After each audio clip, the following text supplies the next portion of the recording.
that we did, though, just Okay, so they know why we're starting to start. Okay.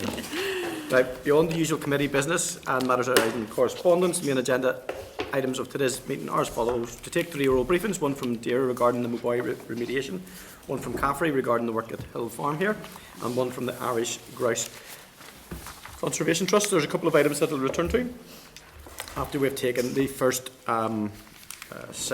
witness session. So I'm going to just call the meeting to order and advise those in the public gallery that are welcome to use mobile devices as long as they're in airplane mode and that all devices are muted, but it's not permitted to take photographs or record any part of the meeting. Are you aware of any apologies, Clerk? We have John Blair. John Blair. Okay, and we don't have anybody attending via Zoom as far as we know. No, we can't have Zoom. So okay. We're doing audio. We have Anya Murphy en route. Okay, and Thomas is also and William en route. William Merlin en route and Tommy Cameron en route. Okay. So this is the first one, isn't it? Yeah. Okay. Yeah. Okay, members. It's agenda item 6 in your pack. And it's the briefing from the College of Agriculture, Food and Rural Enterprise at CAFRE and update on the work at Hill Farm. So members, I now welcome the following officials to the meeting and invite them to brief the committee. We have Mark Scott, the Head of Sustainable Land Management Branch at CAFRE, and Albert Johnston, Head of Knowledge Advisory Service at CAFRE. Thank you very much for sharing your facility with us today, and we look forward to hearing your brief and working with you. Thank you. Good morning, folks.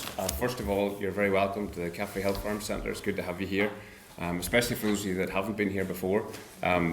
You've introduced us, Chair, thank you, and as Head of Sustainable Land Management at CAFRE, my remit covers responsibility for the farm management teams across all of the CAFRE farms, as well as the technology teams, the teams that look at innovations worldwide, contextualise those for the Northern Ireland agriculture in a way that helps our farmers in Northern Ireland deliver the priorities of agriculture policy for DAERA. So that's my remit. So just to run through quickly a bit sort of broader than the Hill Farm itself. Initially, you see there that I'm saying agriculture and the environment. CAFRE Farm enterprises demonstrate agriculture and the environment. It's not or, it's both together, driving forward. I suppose, and it's a demonstration of that. You see there on the slide the 3-legged sustainability stool. So we've got economic, social and environmental, and you can't have one without the other two. So in terms of economics, we have to have profitable commercial enterprises, and especially in areas like this, upland areas, because those profitable farm enterprises keep the people in these rural areas. So that's your rural community, and your farmers are dependent on that economic driver as well. And then from that, you get the ability and the funding and the finance generated from that farm business to do additional environmental work. So it's practical integration of sustainable practices into profitable, commercially viable farm enterprises. You've each got a copy of our College Estate Strategy 2021 to 2030. We're halfway through that period at the present time, and that guides us, that gives the College a direct link into the future or the agriculture policy priorities, and then on further up into the legislation that they find their foundation within. Within that publication, you'll see a number of objectives and a number of targets. So the 2 of the objectives I've highlighted here on the screen, and I've highlighted some of the lines within those.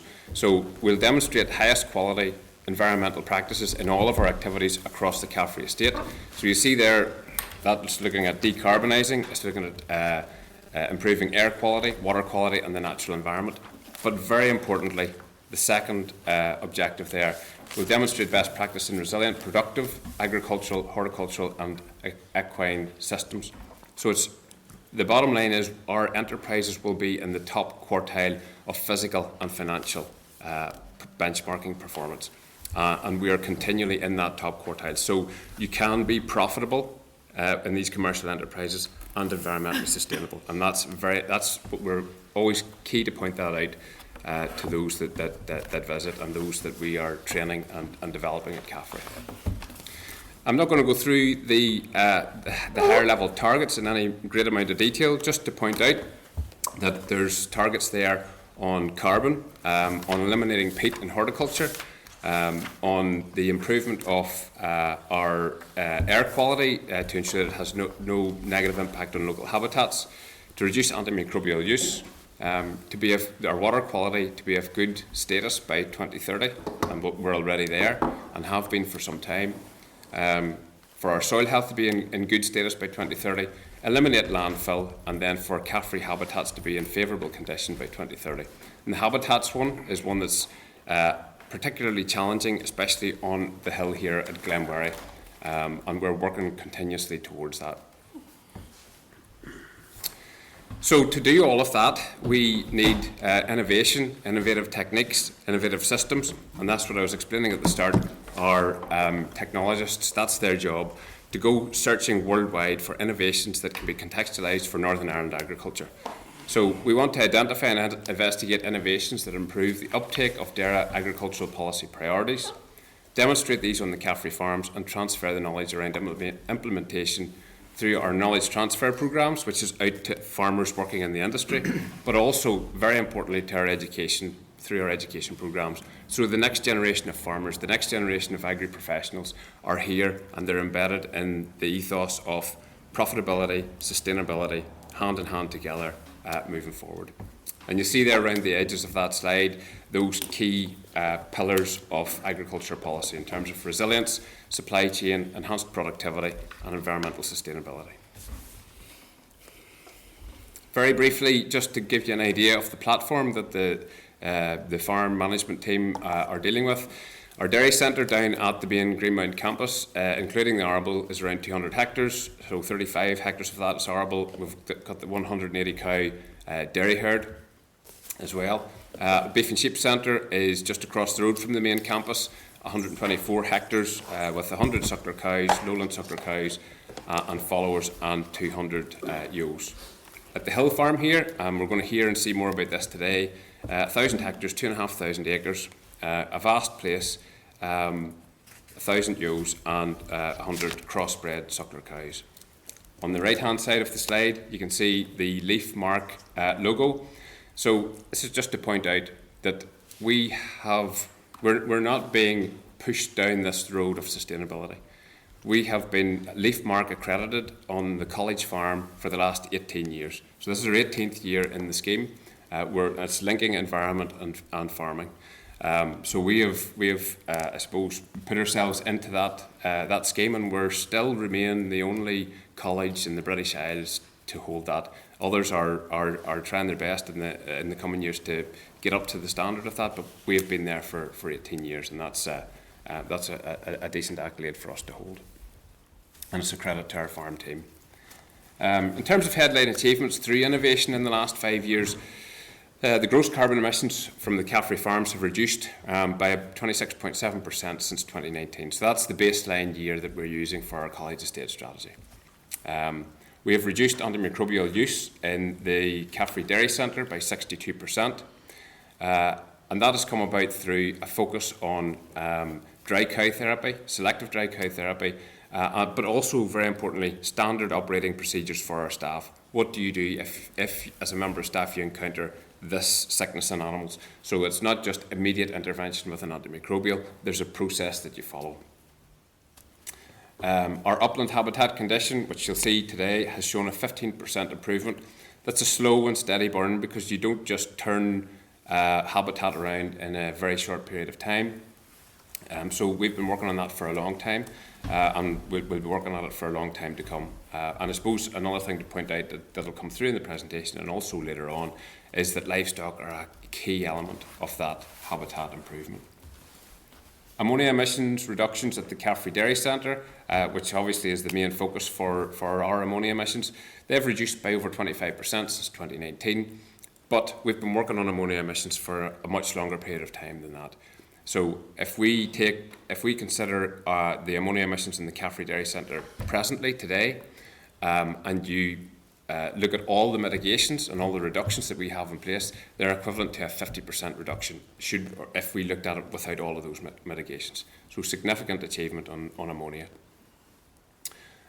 We have a project that's funded through the carrier bag levy last year and this year, deep soil carbon coring, which actually goes down to a metre depth, sampling the soil to establish what the carbon stocks are in the soil.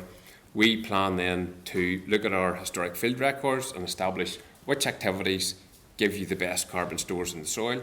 And then moving forward, we plan to do that again in another 5 years' time to see which activities have taken place over that 5-year period and what impact has that had on the carbon stock. So you're actually getting a real life example of the carbon sequestration story. You're not just working on modelling. Moving on then briefly to the Hill Farm Centre itself. You'll see and hear more about this later on in more detail on the tour. So we have 960 hectares here, ranging from 300 feet where you sit at the moment to 1,000 feet where we'll almost be later on, hopefully, weather permitting. The farm is set within the Antrim Hills Special Protected Area for hen harrier and Merlin. And you'll see hen harriers on the left in the picture and Merlins on the right. We've sort of a half split of the farm, 450 hectares of semi-improved, unimproved and species-rich grasslands. And then the other 450 hectares, importantly, is blanket bog, degraded bog and rough moorland. So there'll be a lot of work there that has taken place and is still to come around peatland restoration. Only 5% of the land here is in byland, so that's good, productive agricultural land. So it's under pressure to deliver our winter fodder. And for key times in, say for example, the sheep production cycle, that good quality forage is required. So we've only 5% of the land that's down here at that lower level. And that's mainly ryegrass swards.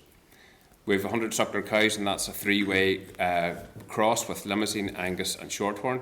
So we have 3 individual groups going to 3 different bulls each year and producing that crossbred calf with hybrid vigour. And very importantly, it results in a commercial carcass for the meat factory at the end of the day. It's a commercial enterprise, and that's something we're so keen to point out to farmers is you can manage habitat like this with a commercial animal and a commercial enterprise. Also 1,100 ewes here as well, and again you'll hear a lot more about that hopefully later on. Just give you a rough idea of the vastness of this place, and I'll just point this out very briefly. So this is our forest to bog site here. You can see there the tracks and the work that has been done on that. That's 150 acres. So that gives you an idea of the scope that you have across the hill. We're down here where you can see the arrow pointing to the cattle yard, and we'll drive up through the sheep yard and we'll be up at the forest to bog. That'll probably be the highest point we go to today on the tour. This has been a very important part of the development and the progress that has been made here in terms of ensuring that our livestock enterprises and the habitat improvement go hand in hand. And you're going to hear more from one of the partners later on.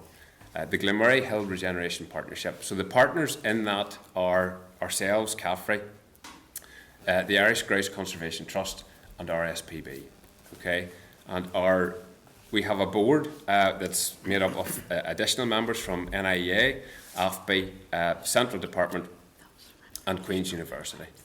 That is a group of people that have very different views of how we should be managing this habitat and how we should be, what outputs we should be looking for from the farm.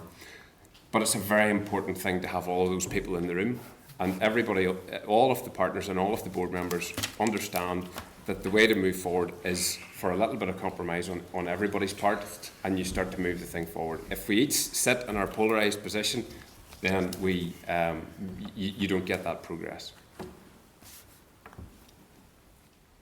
You can see there that in the photograph that the GHRP meet in all weathers, and we go onto the hill in all weathers. You're not going to see snow today. You might get wet if the forecast comes true, but it's important that we see the hill and the habitat in all of those weathers. And remember that the people who manage these habitats are out in this weather all the time as well.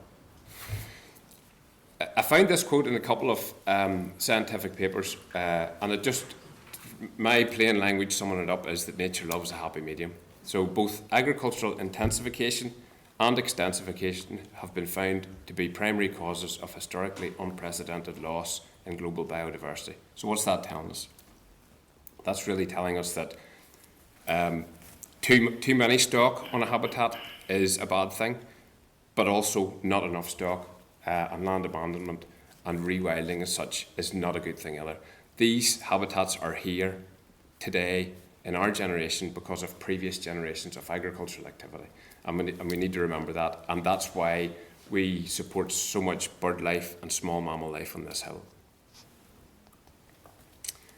It's complex. There's no two hill farms in Northern Ireland the same. On this hill, there's at least half a dozen different habitats. So it's a complex message for us to get across to farmers and to other stakeholders as well. What habitat are we trying to maintain? It's the habitat that has been created over the course of the last number of generations through the activity of us as farmers and also going hand in hand with the wildlife. Why is it there? I've just explained that. You know, there's that partnership between agriculture and environment, and that habitat is there whenever you and improves, continues to improve and remains whenever you get that balance right. What has resulted in the degradation of this habitat? You've seen it probably in the previous slides. Perhaps overstocking, understocking, land abandonment, potentially farmers farming by dates, etc. Those sorts of things all come into the mix whenever you look at and see and investigate and dig under the surface about why upland habitat has become degraded. And what is the sustainable way forward? And we are so keen to point that out here at CAFRE. The Glenmurray Hill Regeneration Partnership has been going since 2009. And that partnered approach has led to what you'll see later on up on the hill. And we feel it's the sustainable way forward. It maintains the output of the agricultural enterprises on this farm, but it also goes hand in hand with the environmental outcomes that we demand as well from our agricultural industry. In terms of key developments for the hill enterprise here, and you'll see this later on, I keep saying that peatland restoration work at the old 68 hectare forestry site has been completed. That has recovered really well, and we're going to start to be able to get sheep back onto that much quicker than we expected, and the habitat itself has improved significantly. We have innovations to re-wet blanket bog on a 12 hectare plot, which you should hopefully also see today.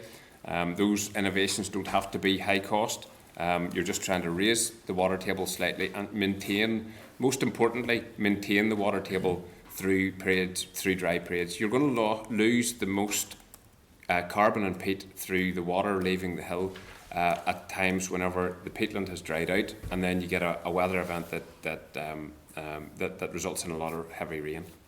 So we want to try and keep the bog wet at all times.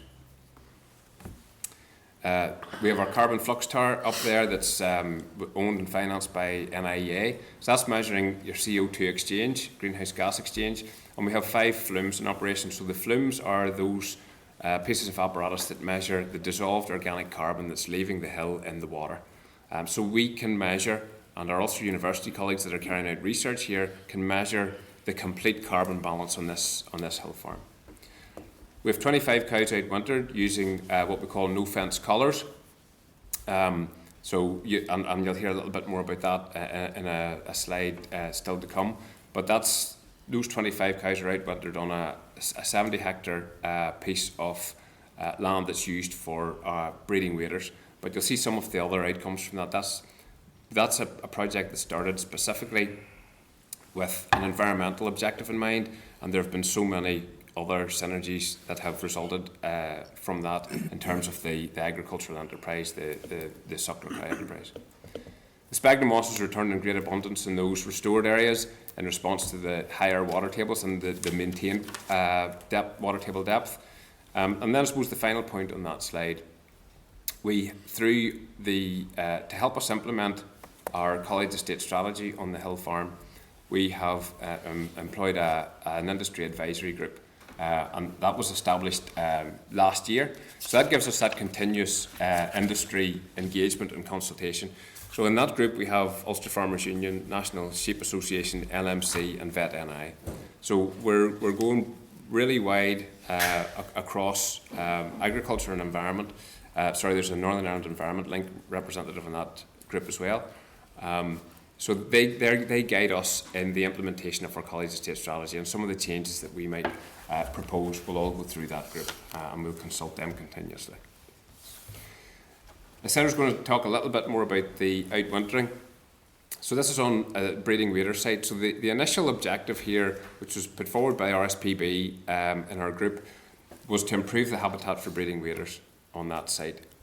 And that led to the outwintering of initially 10, up to 15, and now 25 cows are outwintered on that land. That reduces ammonia emissions. You don't have your animals housed. You don't have to store the slurry for those animals. You don't have to spread the slurry for those animals. There's no supplementary feeding, so you're saving silage. There's actually, the synergies from that project are significant, and we're keen to point that out to farmers as well. And that's going to be one of the stops on a big event that we're running later on this year on the hill farm here. And the stockmen also tell us that the cows that are calving out there on that land they're fitter, they're better tempered, and there's less health issues with them. So, in terms of the headline objectives, so looking forward, those are some of the achievements. Looking forward then, we want to continue obviously to manage those efficient and profitable livestock enterprises. We are in the course of producing a plan for the restoration of the Creve Hill, which you'll look out over later on in collaboration with RSPB and Ulster Wildlife. RSPB have flown that and given us some LiDAR information on where the drains are, the condition of the drains and that sort of thing. But the restoration of the Creve Hill is something that the plan we hope to have in place for this winter, so we can begin any interventions that are necessary over the winter period whenever we're not worried about the ground nesting birds. The carbon coring project I alluded to earlier is going to add metrics to the overall understanding of the role of uplands in greenhouse gas emissions reduction. So where is the carbon? How deep is the carbon? How much is stored here, and how are we adding to it?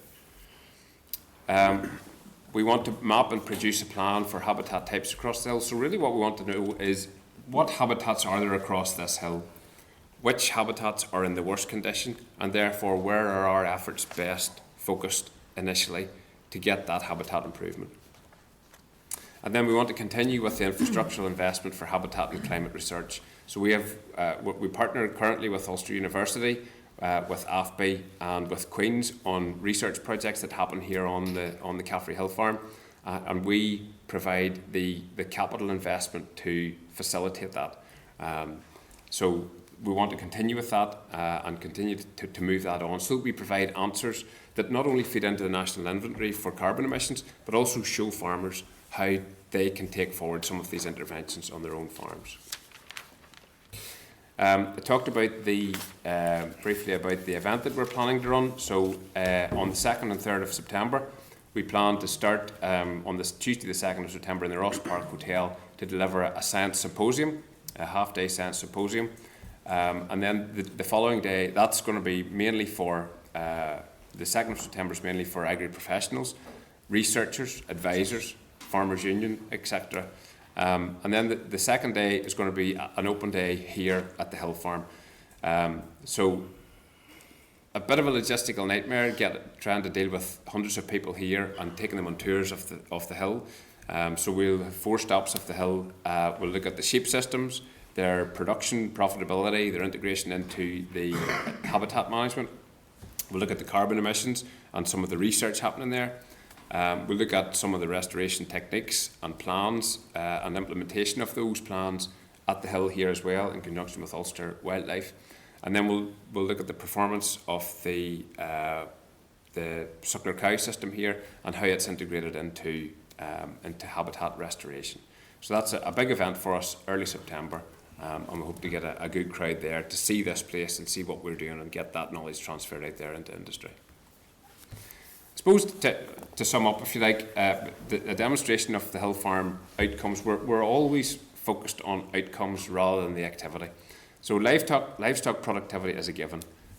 We've got the habitat improvement here, and that the habitat in itself, and you'll maybe hear a bit more about this later, is not necessarily the outcome. The outcome is the biodiversity that you attract to the place, the wildlife, the small mammals and the birds that you attract to the place by putting the habitat in the right condition.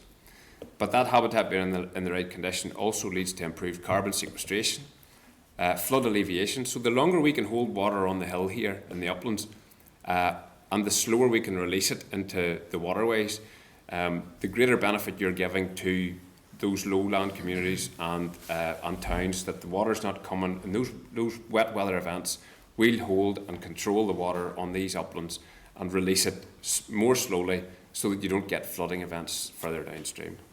And then we like to look at water quality as well, groundwater and drinking water. If you think of the vast majority, outside of Lough Neagh, the vast majority of the drinking water in Northern Ireland comes from upland areas. So they're mainly peatland based, so we want to try and establish with Northern Ireland Water, how can we remove some of that dissolved organic carbon, which costs them an awful lot of money to remove if it arrives in their reservoirs with the dissolved organic carbon or the peat in it. So we want to try and keep as much of that on the hill as possible. So I suppose, to sum up in a sentence, the ultimate aim is to keep carbon on and in the hill and add to the storage of carbon while creating a habitat for a diverse range of plant, insect and animal species. And you'll see the bottom line is at the bottom of the slide. Efficient, productive livestock are key to helping deliver this, and that's a key part of our message to the farmers that come here and hear that. So thank you very much for listening. Thank you so much, Mark. I'm just going to clear something up at the start. Will both of you be on the tour with us after? Yeah. I will. Yeah, Mark will. Yeah. You're not half day, Albert? Yeah. Okay. This is more for members in this instance, guys. If we didn't extend the questions too much at this stage and maybe pick them up in the tour, because we've got two other briefings to get and we've other business to get through, I'm sure members will be hugely interested, but if the members are content, can we pick up some of it on the tour so that we can move on?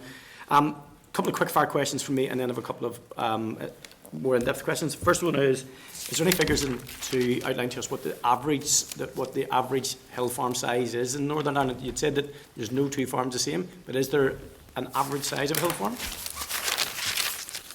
We can get those details for you. I don't have them just to hand, but as Mark has, it's the diversity and the range of farm sizes, but it's the key principles and practices that we demonstrate here are applicable to largely a lot of those farms. And again, the work that happens here ties into our education of our CAFRE students through our knowledge transfer programs, and that's totally embedded into our system, that we can communicate the messages that are coming here, the science, the research, the technology work, the innovation that's communicated widely, irrespective of the size, the type, and we tailor our message to every different farm to suit their particular needs through our knowledge transfer programs. Did I pick this bit up right? In the scale of the workable part of this farm, which is it right that the arable bit's 5%, so therefore 95% is in natural habitat, so it's the essence is trying to squeeze the profitability, sustainability for a business in the 5%? Not necessarily the profitability. So the 5%, and it's you'd mentioned arable. It's probably not that. It's not arable type land, but it's good grassland. Yeah.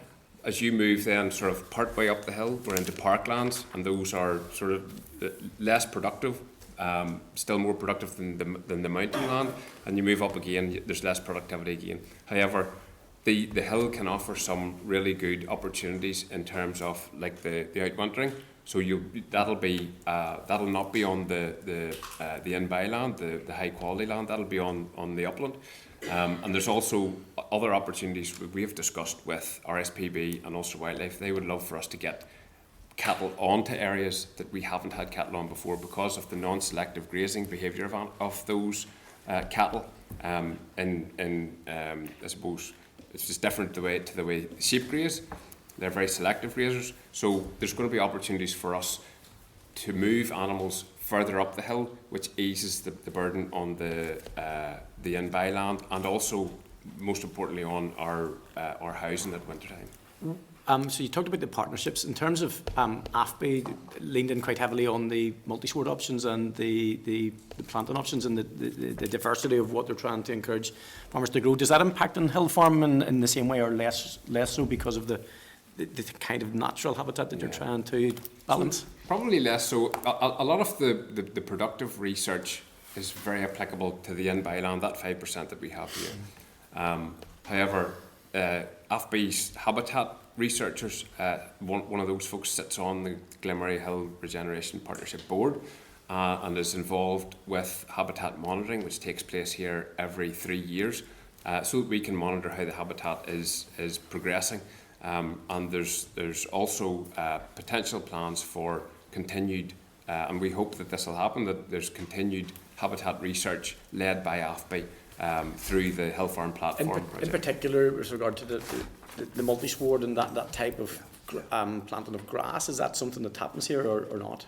We would have clover. All of our in-by land would be included within. Would have clover within those swards, and we're looking to see how do we introduce other multi-species herbs and again into those swards again to improve soil structure, biodiversity, a range of things. So again, but as I say, look, all of our in-by land, when they're being reseeded or rejuvenated, there will be clover varieties included within that. And then again, as that research further develops, looking to see what other opportunities there are for other species. Brilliant, because I was thinking that maybe it was quite, you couldn't maybe do that, but you can. You can, and it's always a balance to see, look, how can we, there is pressure on that 5%, but we want to say, how do we utilise those other varieties to maintain and improve our output and performance? And the wee busman's one for me, if you don't mind. I always like to pick up on the wildfire response plan. So this is on your website, not in your presentation. So forgive me if I'm stepping off your presentation. But I know that CAFRE had put in place a wildfire response plan for here, I think in 2021, according to the website. Can you tell us a little bit more about the wildfire plan, if you can? Because it seemed to be that I think there's a disconnect. Not necessarily with just this department, because the Department of Health, obviously through the fire service and we've seen a really bad outcome in Slieve Donard. Yeah. So to me it indicates that we're failing somewhere. What does the plan look like here, and is it robust, is it tested, and what's the communication like between the stakeholders? Yeah, so the measures that we have put in place, and the Irish Grouse Conservation Trust help us specifically with this, as do RSPB and others, that we're managing this place to manage the fire risk and the fire load through I suppose those various different habitat management techniques, whether that's flailing, whether it's controlled cool burning, creating those fire breaks. That's all in the wildfire management plan, and so we're demonstrating those things here, and perhaps in future there's the opportunity to bring some of those other upland land managers here to showcase some of those activities that we're working through here, to take those back to their own hills. Yeah. Okay. Thank you very much. Thank you. Appreciate that. Declan. Thank you very much for that presentation. It was very interesting. You mentioned that you had 25 cows outwintered. What breeds are those? So those are commercial suckler cows. So they'll be a cross between Limousin, Shorthorn, and Aberdeen Angus. So it's a crossbred cow, commercial. That animal and the calve produced by that animal, that's more than likely calved on that land outside in the springtime, will go on to produce a commercial carcass. So those are commercial crossbred suckler cows. And do you see when they are outwintered during the season, whenever it's very wet, and do they not cut up the land, don't damage the land? So what you just have to bear in mind is that it's a 70 hectare site. There's 25 cows on it at a maximum currently, and we will move those. We're using the remote system of the collars. Yeah. We'll move those animals to the best area. So they'll never be in the position where they're cutting anything up. Even if you were to leave those animals to their own devices on the 70 hectares, they'll home in on one place that's maybe dry or has most shelter or has the best grass. So we move them around to keep the mosaic of habitat right, but also to ensure that the animals themselves always have plenty of food, a dry place to lie and shelter. Would you fodder them out on the fields? No. There's enough forage there for them. So we don't provide any supplementary feeding on the hill, because that could result in degradation of the habitat, obviously, and then you're going to have bare peat, which is going to lead to carbon emissions.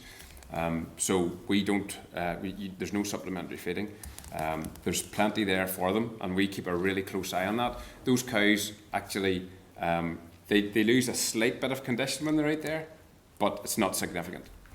So it's not statistically significant, the condition that they lost, and they're actually in fitter condition for calving.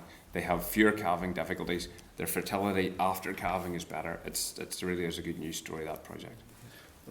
We'll have more questions when we're out and about. Absolutely. Yeah, just on the back, I don't mind it occurred to me, and I'm sure there's a really easy answer to this. It says that the cows that are outwintered have a better temperament. Yes. How do you measure that?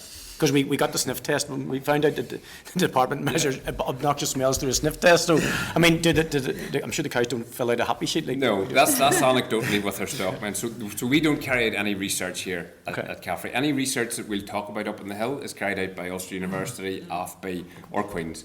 And we haven't done behavioural research on the animals. It's probably a great platform for an animal behaviour researcher to actually home in on, but that's just the evidence from our stockmen. I would say they would know. Yeah. After a cow calves, the stockman will do an evaluation or score of how easily the cow is calved, the temperament of that cow at that time, even just for the management of our own staff in terms of welfare and protection of those.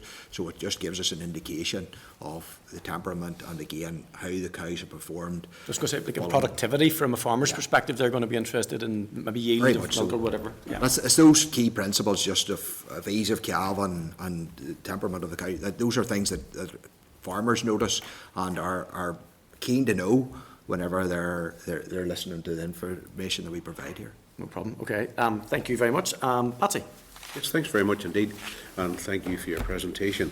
I'm just looking at your state strategy targets here, and you have two of them: the elimination of use of peat in horticulture, and the eliminate CAFRE landfill waste by 2025. How's that coming along? So our whilst horticulture and landfill, the landfill one is a small part of my responsibility in terms of what happens on the farms, but also within that, the estate strategy, that includes our student facilities, our staff facilities, etc.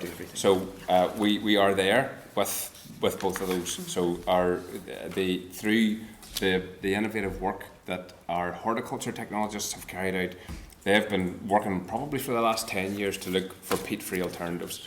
And if any gardening programme you turn on, they're using a peat-free compost.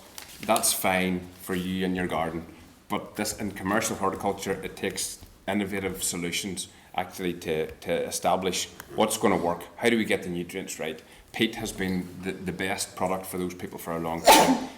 But we're at the stage now where we have met that target. So just where does the landfill go then? So the contract that we have with the waste disposal contractor says that 95% will be recycled, and the other 5% is redirected. So I suppose that you're talking about composting, etc. So that's that's written into the contract for the waste disposal. Then back to the horticulture. How many acres of horticultural land have you, or horticulture as an activity? Yeah, so there's 18 hectares of horticulture grounds. The vast majority of that is amenity horticulture, so that's the gardens. So most of the horticulture students that we bring in to train are going out to work in the amenity horticulture industry. We have a horticulture centre, a commercial horticulture centre, which is mainly glass houses, polytunnels, etc. And that's where the vast majority of that innovation work happens there. On the horticulture side, we also have a small advisory team who work out with farmers out in the country as well. So then what's being used instead of peat? What is the actual product that's being used instead of peat? Yeah, so you're pushing me now a wee bit I'm more on the agriculture side. However, well, I know, but it's down here. If you're eliminating the use of peat, you must be using something else. Yes, but this composted materials, and they're blended compost because peat's inert, you can add whatever nutrients to it you wish. Compost has nutrients in it in variable different forms. So the issue with that is blending those composts. So that's what they're working on is it's a compost, but they have to be able to blend that. Well, if it's not your area, sure, we can get clarity on that, Chair. Yes. A wee bit more detail, because it's interesting, because I have a wife who's particularly interested in gardening as well, so and compost would be a big issue. Yeah. No, we can certainly follow up with that. Aye. with our Okay, horticulture thank you. colleagues. Thanks very much. Fair enough. Yep, thank you. Okay, listen, I think members are content then if we could pick up anything else on the tour. Enjoy your half day. Yep. Thank you. Thank you very much indeed, gentlemen.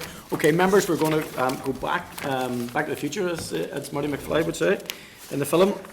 So the other two pieces of it, evidence sessions we're going to take is one from Dare regarding the mobile remediation, and we're going to get a briefing from the Irish Grouse Conservation Trust. But before all of that happens, we will also consider two written briefings from the department, an update on the review of the list of bodies and persons set out in Schedule to the Rural Needs Act 2016 and Farming for Sustainability Innovation Schemes.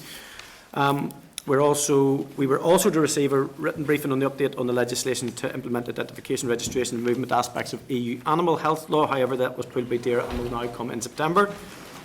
Members, after the meeting, lunch will be provided, and then we're going to have a tour of CAFRE Hill Farm. So we are in public session.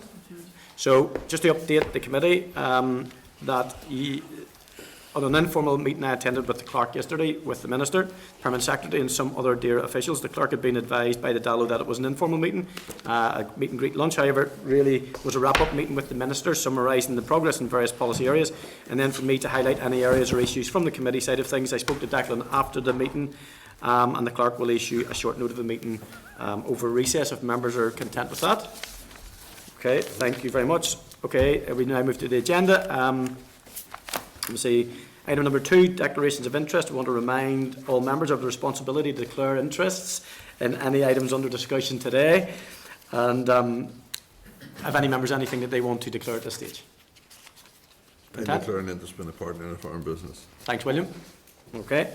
Item number 3, chairperson's business. I refer you to pages 6 to 23 of the pack for the raised paper we commissioned at our meeting on the 3rd of April on the US trade tariffs, key changes and initial considerations for Northern Ireland.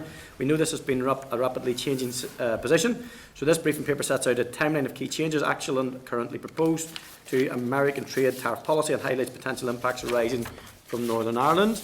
I propose we revisit the situation in September. As I've said, it changes almost on a weekly basis, and we can seek an update and a presentation if needed. Are members agreed? Can I just thank the race team for that piece of work? As usual, it's of high quality. Okay, we're going to revisit that in September, members? Yep. Okay, thank you very much. Next item of business, I refer to page 19 of the pack for the press release from the Minister dated the 30th of June, which outlines an update on the process that will follow the closure of the NAP public consultation on 24th of July. As you know, we agreed to host a stakeholder event in the autumn and agreed a list of stakeholders on the 29th of May. The clerk has had an initial meeting with the engagement team and will be meeting again with them on the 5th of August, so that a plan for this can be brought to us in September for agreement. Members, do you have any comments? You content to note? Content to note, thank you. Okay, item number 3, refer you to page 26 of the pack for a draft press release for our meeting at CAFRE Hill Farm today. Have you any comments? Are you agreed that this is issued today after the meeting? Any points you want to clarify when the event finishes today, please alert the clerk. Item number 4, on page 26 of the pack for correspondence from Declan, our Deputy Chair, formally advising the committee that he intends to take forward a private member's bill on areas of natural constraint, otherwise known as ANC. The bill will aim to provide for the reintroduction of an ANC support scheme to assist farmers operating on land classified as severely disadvantaged, where natural conditions significantly limit agricultural productivity. Declan, have you any comments you wish to make at this stage? Well, the consultation has concluded. I've got them collated and I'll be uploading them for public perusal in the very short time ahead. Brilliant. And members, just on the wider sense, the Speaker wrote out his all yesterday in regard to the ambition for private members' bills, the pressure that's on the legislative function, and I know we have a real ambition to provide a high level of scrutiny in this committee. So Declan, best of luck that it may be selected as one of the private members' bills this year, and if it is, I'm sure we look forward to interrogating it. And you, Julie? It'll be unusual sitting before the committee. Well, we'll be getting your own back on you. Your score's getting settled. Okay. Item number 5, I refer you to tabled papers at page 4 to 12 for correspondence from the Minister stating his intention to lay Dairy's response to the OEP's review of implementation of laws for terrestrial and freshwater protected sites in Northern Ireland in the Assembly no later than the 3rd of July. Dairy's response to each of the OEP's 14 recommendations is included in that correspondence. Do you have any comments? Are you content to note? Okay, thank you, members. Before I move on to matters arising, there were several housekeeping items regarding recess that I will now cover. of freedom of information, it is standard practice to delegate authority to the chairperson and deputy chairperson during periods of recess to submit views on the releasing or withholding of information in any non-routine or contentious freedom of information requests received by the committee. And that any such views expressed would be brought to the attention of the committee at the first meeting after recess. Our members agreed to delegate this authority to the chairperson and deputy chairperson. Content? Thank you, members. Members of the committee team will continue to receive correspondence from stakeholders over the summer period. It is standard practice that the committee team includes such items for consideration at the committee's first meeting of the new session in September. However, it's up to each committee whether they wish to agree on the urgent matters via correspondence, and any such action would be noted in the first meeting after recess. So members agreed to address any urgent matters by correspondence during recess. Thank you, members. Agenda item 4, minutes of the meeting on the 26th of June, refer to pages 30 to 42 of the pack. For the draft minutes, if you have any comments, you can content the minutes as written up, and if you're content, I will be signing those. Content? Yep. Notice, Sam. Thank you. Agenda 5, matters arise and refer to table papers at page 1471 for the Department's response to our letter on the 20th of June, in which we requested the details of odour complaints received in relation to the Craigmore Road landfill site, details of any NIEA officers' odour assessment visits to the site, and details of the methodology used. The response covers all we requested in detail. Have you any comments? Are you content to note? And do you wish to forward the correspondence to the individual who raised the issue? Yep. Content? Yep. Okay. I refer you to table papers, page 73, for response from Solace NI to our letter dated 19th of June regarding the proposed environmental protection single-use vape amendment regulations Northern 2025. Solace highlighted that it had become evident to them that councils have been designated as authorised persons within legislation without prior consultation regarding the resource implications associated with the enforcement. To date, no additional funding mechanism or commitments have been confirmed to meet the administrative or operational costs associated with enforcing the ban on single-use vapes. Solace states that councils remain committed to supporting the goals of environmental protection and improved waste management. It is essential that the enforcement responsibilities placed upon them are matched with sustainable support and resource, and that they would welcome further structured engagement with DAERA. Members, have you any comments? Do you wish to write to the department to request they meet with Solace as a matter of urgency? And with Solace agreement, we will forward their correspondence to DAERA. Thank you, members. Members, I refer to the table papers at page 74 to 86 for the response from the department regarding our letter on 20th of June regarding ongoing odour concerns at CAFRE. We wrote requesting details of the number of NIEA odour assessment visits to the site in recent years, including dates, times and duration of visits, the results of any assessments undertaken of air quality in the area. We queried the olfactometry, still trying to say that word without stumbling over it, has been utilised in addition to the sniff test, and if technology has advanced since the 2012 guidance to warrant its update. The response states that Annex 1 provides details regarding the dates and times of NIEA odour assessments conducted in the area.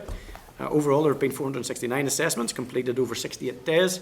Each assessment takes a minimum of 5 minutes and involves at least 2 NIEA authorised officers. The NIEA has not undertaken any assessments of air quality in the area, as air quality monitoring is not used for specific facilities. The closest air quality monitoring station is to CAFRE, would be over 25 kilometres away in Armagh. Olfactometry is not used during NIEA odour assessments, and as a method is most suitable for point source emissions such as stacks, and is conducted under laboratory conditions. As you know, we have requested RAISE to look into the various methods. The NIEA odour impact assessment guidance 2012 is based on the Environment Agency England's odour technical guidance known as H4, which is currently being reviewed. The NIEA is waiting for the outcome of this review to determine if any updates are needed for their guidance. Content to note? Okay, members, thank you very much. Okay, agenda item 7 then is the briefing from the Irish Grouse Conservation Trust. Members are going to refer you to page 46 to 49 of the pack for the briefing paper. I now welcome the following representatives to the meeting and invite them to brief the committee. I can speak a bit slower now, I've got through all that. We have Mr. Ian Glendinning, the Managing Director of the Irish Grouse Conservation Trust. We have Mr. Merlin Becker, who is the head keeper, and we have Shane O'Neill and Jonathan Crawford. Okay. Cool. Thank you so much, gentlemen.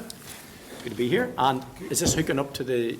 Do you need it hooked up there? Or So, yeah, I'm not too sure if that doofer's going on. Yeah, take your time, please. What's it doing? Don't stumble over too much.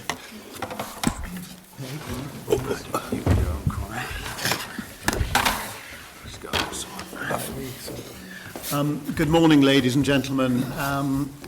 My name is Shane O'Neill. I'm one of the co-founders of the Irish Grouse Conservation Trust. Thank you very much for giving us some time this morning to talk to you and explain what we've been doing for the last 18 years in cooperation with CAFRE and RSPB and various others. The trust was originally set up, as I said, 18 years ago by basically a group of friends and acquaintances whose the point of the exercise was to try and bolster the population of red grouse and the Irish grouse up on the hill here in conjunction with CAFRE. It's been an interesting 18 years. We have definitely achieved our aim of bolstering the numbers and increasing the numbers. I think we started off, Adrian, if you remind, was it six grouse on the hill? Due to climate, obviously, some years are better than others. I think, Merlin, what do we think we've got this year at the moment? Difficult to know yet, but sitting probably around maybe 250, 200, something like that, I think. Yeah. Around. So, you know, we've done well over the last 18 years, and it's hopefully the progress will continue over the next number of years. It's obviously been down to mainly the control of the local vermin and just making the habitat more proactively good for the grouse, and also the other birds that have benefited and wildlife that have benefited from the control of the vermin, such as curlews, lapwings, and all ground nesting birds, which otherwise would be would have a fairly tough time of it, but I'll let Merlin explain that to us shortly. It's been a very interesting project. I'm, as I said, probably one of the last few who started 18 years ago and are still with it. We have others in the background, but it's been a very interesting thing to see, and the improvement in the habitat has been good, and we would hope for that to continue. And it's been a very interesting project. I will hand over to Merlin now, who will give you the sort of nitty-gritty, and then I'll take any questions that you feel I should answer at the end. Good stuff, thank you very much. Not too sure if I'm actually in the way of the screen here. Do you want me to shift around? You okay? Can everybody see? All right. I'll just go a little bit left, a little bit right. Right here, good morning everybody. My name is Merlin Becker. I am here representing the Irish Grouse Conservation Trust as their gamekeeper here on Glenwherry. Just a bit of a brief about myself. So I hail from the Wicklow Mountains originally, but I studied over in England and worked in Scotland over a sort of a 10-year period, and gained a hell of a lot of knowledge in the upland environment, particularly on a lot of big estates across the water, working with the Game and Wildlife Conservation Trust. So that was my long-term plan all along, was to come home and bring that knowledge here and hopefully make a difference to the uplands in Northern Ireland and across the whole island of Ireland. There's me and my faithful servant Freya. Her daughter is actually just after giving birth last night, so I was up all night on the maternity ward. So excuse if my words are a bit sluggish. So, folks, I'd just like to have an outline of the talk content that we're going to get into today. So, basically, just want to give it a brief introduction. I know Shane has talked about some of the IGCT. I'll just give you some of the basic principles of the charity itself. Mark has touched on the GHRP, so I'm not going to go into that in overly great detail. But the two main things that I would like to talk about today and trying to highlight the importance of would be the combination of predator control and habitat management, and the best of both worlds. Which has been really the key to the biodiversity success here over the last 18 years. We'll talk about grouse counts as well, give you an idea of some of the facts and figures that we've seen over the years of the ups and the downs. We've had plenty of downs, I think. There's been a few ups, which has been wonderful, but it's nice to see that in a graph over the last 18 years. And then also hare monitoring as well. Probably the biggest success, I would say, in this whole nature recovery zone here is the Irish hare population here. Probably have the highest, as Declan O'Mahony from AFB said, the highest population in the world, but the only country in the world that has the Irish hare is Northern Ireland and Southern Ireland. So we have a fantastic number of them. And then the last and certainly not least, it's essentially a blueprint for nature recovery on a landscape scale. As I believe this is the only large landscape scale area on the whole island of Ireland that actually has true nature recovery and has had over the last 5 years, and we hope to continue that over the next. next few.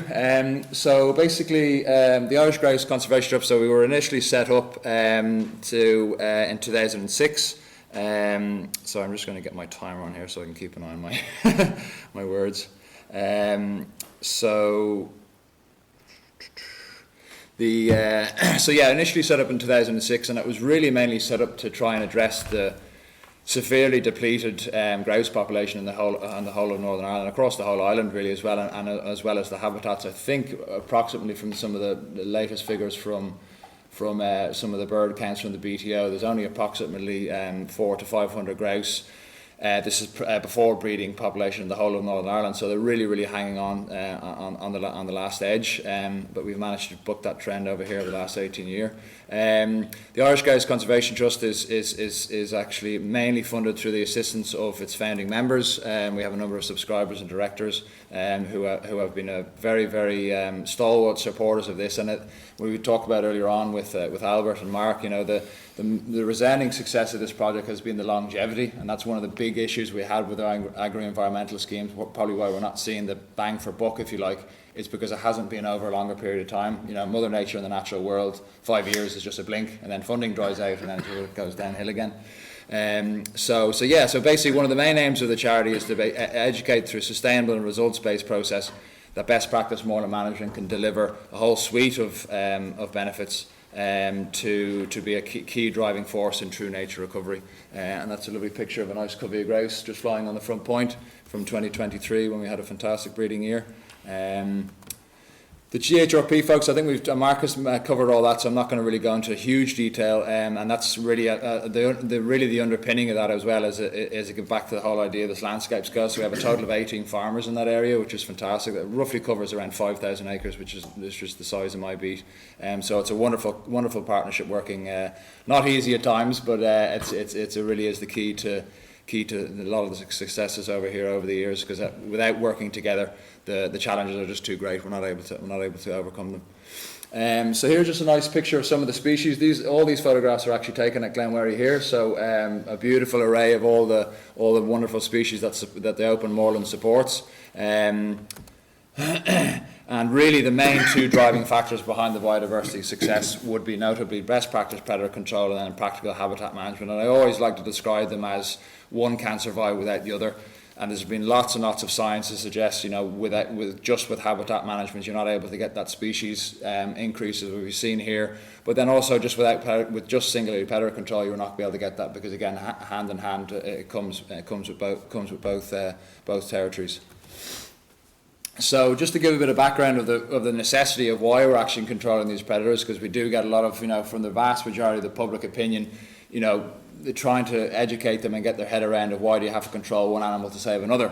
And predator control has been a very emotive subject over the last 20, 30 years. I remember going to college and it was still being refuted that predator control was actually a viable management tool, whereas now finally a lot of conservation organisations are coming together and speaking honestly about the difficulties that we're facing in this environment, because at the end of the day it's an extremely unbalanced environment. We don't have our apex predators anymore, and a lot of the balance of the environment has been totally out of skew. So you can see on the left hand side there, that's the hooded crow, probably the most abundant predator on the island of Ireland, north and south. This is very rough figures from Northern Ireland. The actual data from the BTO is very patchy in Northern Ireland, unfortunately sort of better in England and Scotland and Wales, but approximately we're sitting at around 120,000 grey crows, and this is all pre-breeding numbers as well, and then around 50,000 foxes. So then versus on the other side of the chart there is the red listed species. We only really have 800 lapwing left in the country, which is very, very sad, 600 odd curlew, and then very few red grouse as well. So these aren't exact figures, so it was very difficult actually to pull these figures exactly together, but it just gives you a flavour basically why we have to step in and carry out this important work, notably the predator control, because without it, as I always like to explain, it's a little evil for a greater good, and without stepping in and doing predator control, as we've seen time and time again, species just fall off the edge of a cliff and would just go to the edge of extinction, which is very, very true in many environments and many mountains across Northern Ireland. That just gives you an understanding of the predator prey. So on the red line there, going along the middle is the generalist species. So we're talking about foxes and crows. They seem to be doing fairly okay over the last number of years. This is just UK-wide now. I couldn't get a specific data for Northern Ireland. But then you have a look at that stark contrast of the green and the blue line, the farmland birds, and then the specialists, which is where our curlew and our red grouse will sit. They are really just dropping off an edge of a cliff. So again, just further it reiterates the importance of predator control and why we need to do it. So the predator control methods that we administer here on the hill farm and then wider afield as well would be all these examples here. So lamping, thermal, night shooting and snaring would be my main method of fox control. Crawford control is mainly using through larsen traps, and we'll have a number of traps and snares that I can actually show you up on the hill, which is really nice because it's a wonderful vehicle here at the CAFRE Hill Farm. You can actually physically show people, you know, a curlew flying in the air, which you'll hopefully see where the traps are set up. There's been a curlew pair knocking about there with 2 chicks, so hopefully we'll get to hear them. But being able to see and actually hear things physically, as I'm sure you guys do when you go out on your visits, is a really powerful tool. Tunnel trapping as well for small ground predators, so that's just a wee rail trap across the wee burn that we normally catch a lot of rats. Actually, you'll have a lot of rats on the open hill. And rats and stoats are the 2 main species that we're aiming to target for them, because they can be quite hard on nesting birds, particularly when they go down on eggs, because a lot of the animals that we're looking to protect here all nest on the ground, so they're very, very, very vulnerable. Hunting with foxhounds, it's a humanely flush to a team of guns is another important management tool, including also is terrier and lurcher work to help control foxes at keen times of year. So basically, without all these management tools in the environment that we use here in this nature recovery zone, it will be extremely, extremely difficult to actually keep this biodiversity level at the height that it is now and even increase it. They've seen scientific study after scientific study of actually doing some organisations doing a level of predator control, but it needs to be set at an extremely high standard. It's like when you're building a house, you need good guys that's going to be able to build a very good structure, rather than sort of cowboys that are not going to be able to do it right or professionally enough. So this is some of the vermin records. This I remember speaking at a wader conference down in Lough Erne before, and this actually got. It's not meaning to offend people whatsoever, but it's a very difficult thing to look at the end of the day, especially for, you know, animals are a sacred thing and everything should be looked after. But this is the really cold, hard truth of the day. Conservation, real conservation, is actually very, very bloody if it's in the plains of the Serengeti in Africa or in the Glenhead Hills in Antrim. You know, it's very expensive and it's it can be very difficult to try and keep it going. But as I always sort of like to say, it's a little evil for a greater good. And all those species along that list, on the vermin list there, they're all green listed, and the conservation status of these species will never be affected by the level of predator control that we do. And we never ever want to wipe these species out, is a very, very important matter that we need to highlight. We're just getting them down to an acceptable level that lets other species survive. So that's the main sort of nooks and crux of that. But I just find it's a very powerful piece of information, that, and particularly the fox numbers. You know, that was my first year's worth of work. That's 212 foxes. So a fox can eat on average 3 pounds of food a day, but you can probably count between 1 and 3 pounds of food a day. So 1.5 pounds of food a day for 365 days a year. That's 550 odd pounds per fox per year. 212 foxes over that 5,000 acres. In that first year, 2022 to 2023, 2021 to 2022, that actually left 52 tonnes of biomass in the environment left that hasn't been eaten by a predator. So I'm not talking about it all being grouse chicks or curlew eggs or anything, but a significant portion of that will obviously be rabbit and hare, which is their main diet. But even still, you know, butterflies, amphibians, bugs, you know, they do eat a hell of a lot of food, and that's just for one predator in the environment. You know, look at that. So 1, 2, 3, 4, 5, 6, 7, 8. That's only 8 predators, and that's and then, you know, so the predation and that side of things is really has been a big elephant in the room for a number of years. People have been sticking their head in the sand about it for too long, but now finally people are coming to realisation of it. But my concern is that it's potentially too late. You know, Southern Ireland only has probably less than 250 pairs of curlew in the whole of the south of Ireland. We have 55 pairs here in the Antrim Hills, probably the best stronghold in the country. So yeah, so it's just something very close to my heart, which is the importance of predator control. Not what you're actually taking out, but you're actually making able to survive. So the habitat management, so it's a combination really of 2 main factors. So we do some controlled burning here, some prescribed burning, which is a massive difference to your huge wildfire. So we do a very small maybe an acre or two of burn compared to some of your wildfires can be sort of hundreds of acres. As you've seen some of the Mauritius fires at the moment, that's burnt for days and days and days. And you're talking about thousands upon thousands of acres, which is really, really devastating. So the combination of burning but also cutting as well. We normally use this little case tractor that I've unfortunately got stuck on one occasion or two, which wasn't very proud of my moments over the years, but it's a very, very heavy machine, and we are dealing with a very wet hill. So that's a good example of areas where you can burn and you can't get machinery in versus areas that are dry and that you can probably get machinery in and the like as well. So basically the combination of cutting and burning is very, very important here. And as I always like to say, in your environment, it's like anywhere, an oak woodland or a heather moorland or a field of ryegrass, if it's all the same, it's just going to be you're only going to be able to get X amount of species in it. But if you have a lovely heterogeneity in there and a habitat mosaic, your species are going to increase. So that's the very basics of that. That's the Argo cat that we use as well with a fogging unit. So we have a really, really excellent amount of equipment here to carry out the job to a very high standard. So the eco-engineers of the open landscape really. So it's a very common misconception that everybody thinks that these beautiful purple heather hills are all wild places, but they've actually been carved out by man for millennia, for a long, long, long, long time, hundreds of years, probably thousands. And we've evolved with fire for so long, and not just in this country. You're talking about in the States. Australia, which I have a picture of some of the Australian wildfires, which are pretty crazy. So it's really, really essential that we don't lose any of these management tools, because without it, particularly with wildfire that's been rampant for the number of years, if the fuel load is going to be too high, there's no way in hell you're going to stop that fire, even with the best will in the world or even with the wettest moor in the world. So basically the combination of those three factors, cattle, sheep, and then fire and cutting as well, very, very important. So you would sort of ask, what really is the aims of burning and cutting? So there's three main factors. So food for feeding, for animals, for grazing animals, but also for bird life, for cover, for roosting patches, and then for nesting cover as well. And then wildfire prevention is a huge factor as well.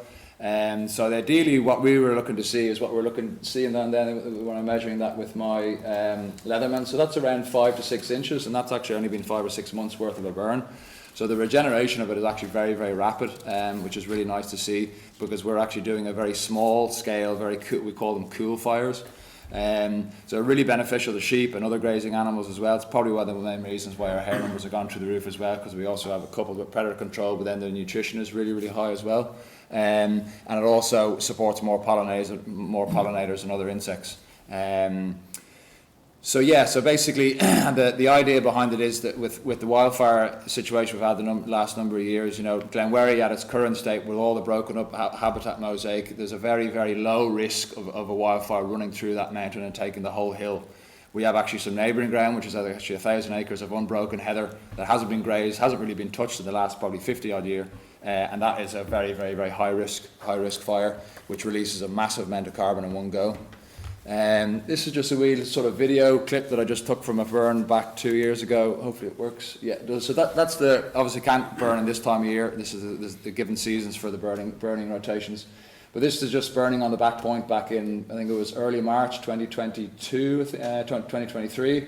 And it gives you a bit of a flavour. You see some of the areas that I've cut around the fire break to make it nice and safe with the tractor. And then you're sort of coming in with your burn there and letting it dance through. But the importance of that fire there is you can actually look it up on YouTube. You can actually see 50-pound notes and iPhones being put under like a very light layer of moss, and the fire dancing over it. You can check it out on YouTube. It's very, very interesting. So that there's a lot of misconception out there that fire can be extremely damaging, but it's like everything in life. It's the right thing at the right place at the right time of year, and that knowledge of upland grazers and gamekeepers as well is very, very important to keep that culture going and keep our mountains really alive with management rather than abandonment. So this is what I talked about earlier, is a bit of cool burning. So as you can see here, there's a before and after. So this is 2 years worth of gap, and you can see here a lot of the sphagnum species, one of the main building blocks for peat, is starting to regenerate really, really, really well, which is great to see. This is a really important piece of study that has been done over the years, and it's actually the longest standing study ever to be done on prescribed burning in the United Kingdom. It's 65 years, probably nearly 70 year worth of data, which I find is really, really good data set. Very robust to compare and contrast, because a lot of recent studies have only been 5 years. And to measure, as I said earlier, to measure the environment in a 5-year period is just not long enough. You need 20, 30, 40 years plus. So basically this has shown that through a rotational period of around 10 years of burning, which is the usual burning rotation that we undertake here at Glenwherry, on blanket bog, it's actually increased peat building species like sphagnum and cotton grass, which is very, very interesting, because there's a lot of studies out there to say that burning is actually extremely damaging to sphagnum. But as I always like to explain it, folks, there's a very basic principle. You have like a forest, which is essentially like your heather canopy. There's actually very, very little light getting down to the base of the floor. So without any light, things can't grow. So the idea behind this, we're taking off the top layer of the canopy, not damaging the bottom layer of the peat, letting loads of light in, and then, surprise, surprise, things flourish and come back to life again, which is really nice to see. Here's me just up on the hill farm. We're hopefully going to stop later on today on an area that was a historical burn. We're highlighting to some students. This is some of the gamekeeper students that we run a fantastic gamekeeping course here as well, training up professionals in the industry, and basically just showing them here of the differences, sides of burning. So these main things, a grazing regime, location, size of fires, and environmental conditions all come into this factor, which is very, very important thing to know. And it's not an easy thing that you can just pick up. Burning and upland management is being passed down to generation to generation, particularly with upland hill farmers. But the average upland hill farmer now is probably, the age is, I don't know, probably 62, 64, something like that. And that knowledge really isn't being passed on, which is a shame, because hopefully we won't ever lose it, because it would be a crying shame of losing this tradition and culture. So yes, this is the exact fire where we will stop off later on. So this is a great example of what we do with a cool fire. So the vegetation danced on the top of that. So minimal damage, better regen of heather and sphagnum, but then versus the hot fires, which is the ones that we don't want, they're the big fires.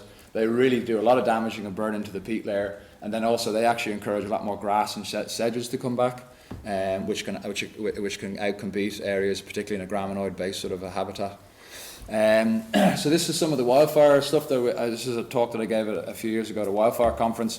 This was in 2019. Like, look at the size of the wildfire. One of the wildfires I had in Australia. The size of England and Wales, pretty much. You're talking about there's 10 million hectares there. It's just crazy how much things can get away. And I had a very, very interesting video. I couldn't put up here because it's probably too long, but it was actually a guy talking about the changes what Australia are doing now. So Australia now is actually training people in the government to actually do prescribed burning. So they've nearly gone full circle now, whereas we're actually going halfway the circle. We're actually limiting burning now. In England now they've banned burning on deep peat, which is quite interesting because they're trying to stop wildfires, but they're taking away the means that we can control the fuel load, which is very, very, very erroneous in my personal opinion. So the main driving problems really of these wildfire increases, you've got obviously a drying climate is changing, but it's also coupled with a deadly combination of too much bureaucracy and extreme fuel load. So you just really got a perfect sort of tinderbox situation there. This is just some pictures of some habitat management that we do with the tractor. So these are some of the flails that we carry out, and then this is an area that we cut for a fire. So the edges of the thing there, just making it a lot safer to carry out the burn in a nice managed way.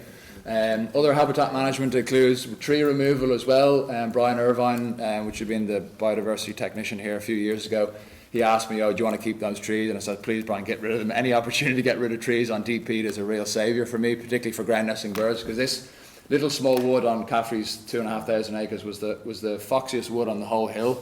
So by removing those trees, you're removing cover for them to hide in, so it makes my job a lot easier. And now there's been a covey of grouse, a brood of grouse in there every year. Which, last year they raised 8 chicks. Curly love foraging in there, and the hares come back to it as well. So it really is a real saviour. Moving on to some of the grouse counts now as well. So basically we've conducted grouse counts here from the very start. I think it was back in 2005 with Lord Antrim and the old Glenarm keeper at the time, Robert Luff. I think they did count probably, 6 or 7 grouse in total. Probably 5 cock grouse and only 2 hens, I would imagine. So you can see over the years here how we've really turned that round, and it's been an absolute wonder to behold, really see those numbers. You can see there's been quite a lot of dips. There's a lot of those are related to weather patterns. Interestingly enough, this 2012 to 2013 period here, that was actually an okay weather year, but that was actually when we had 6 months with no gamekeeper. So the grouse pretty much just halved, and that's in just 6 months, which highlights the real importance of keeping things going continuously. But then you'll see some asterisks towards the end of that. I actually changed the counting methodology and did a smaller area, but a little bit more concise. So that's one of the main reasons why they've sort of dropped off quite a bit like that. But we're sort of being up and down. But approximately we're sitting at between maybe 200 and 300 grouse on the 5,000 acre GHRP area, which is wonderful considering there's probably only 500 odd grouse in the whole of Northern Ireland. Songbirds as well. This has been a wonderful success story. You know, populations have more than doubled of skylarks and meadow pipits, both important food sources for our raptors here, for hen harrier and for Merlin as well. So again, they're benefiting through all the management as well. We always like to explain that the grouse is like a keystone species. So what is good for grouse is good for everything else. Some lovely pictures of some lapwing. There was a lapwing chip on the Forester Bog there 2 years ago, which was wonderful to see. Snipe, golden plover here. Don't have golden plover breeding here, which is a shame. We do have grey-leg geese breeding here, skylark and meadow pipit. The Irish hare, really, this is probably, as I said earlier, this is probably the biggest success here. So at the Glenwary alone, on the 2,500 acres, there's an assessment that there's actually potentially 1,000 hares that sit on this hill farm, which is wonderful. So that works at around 60 hares per square kilometre. The average Northern Irish density is 1 to 3 hares per square kilometre. You just never see hares in the environment anymore. I certainly don't, and certainly not out in the daytime. You probably see a few at night time. But, you know, 60 hares per square kilometre is absolutely amazing, and it's a real testament to the long-term conservation success here. So this is just a video of a big silage field in the nature recovery zone that we're working here, actually showing the actual weight of hares here. So this one silage field was probably maybe, I don't know, 60, 70 acres, maybe a bit bigger. They're all hares. There was 72 Irish hares in this one field. This was in February 2023, and it's just, you know, this is what nature recovery looks like, what true nature recovery looks like, and it's just, I've been meaning to dig this one out actually to show people this, because a lot of the stuff that you tell people, especially when you're working at night, they wouldn't believe you what you can see. It's like 72 hares, never.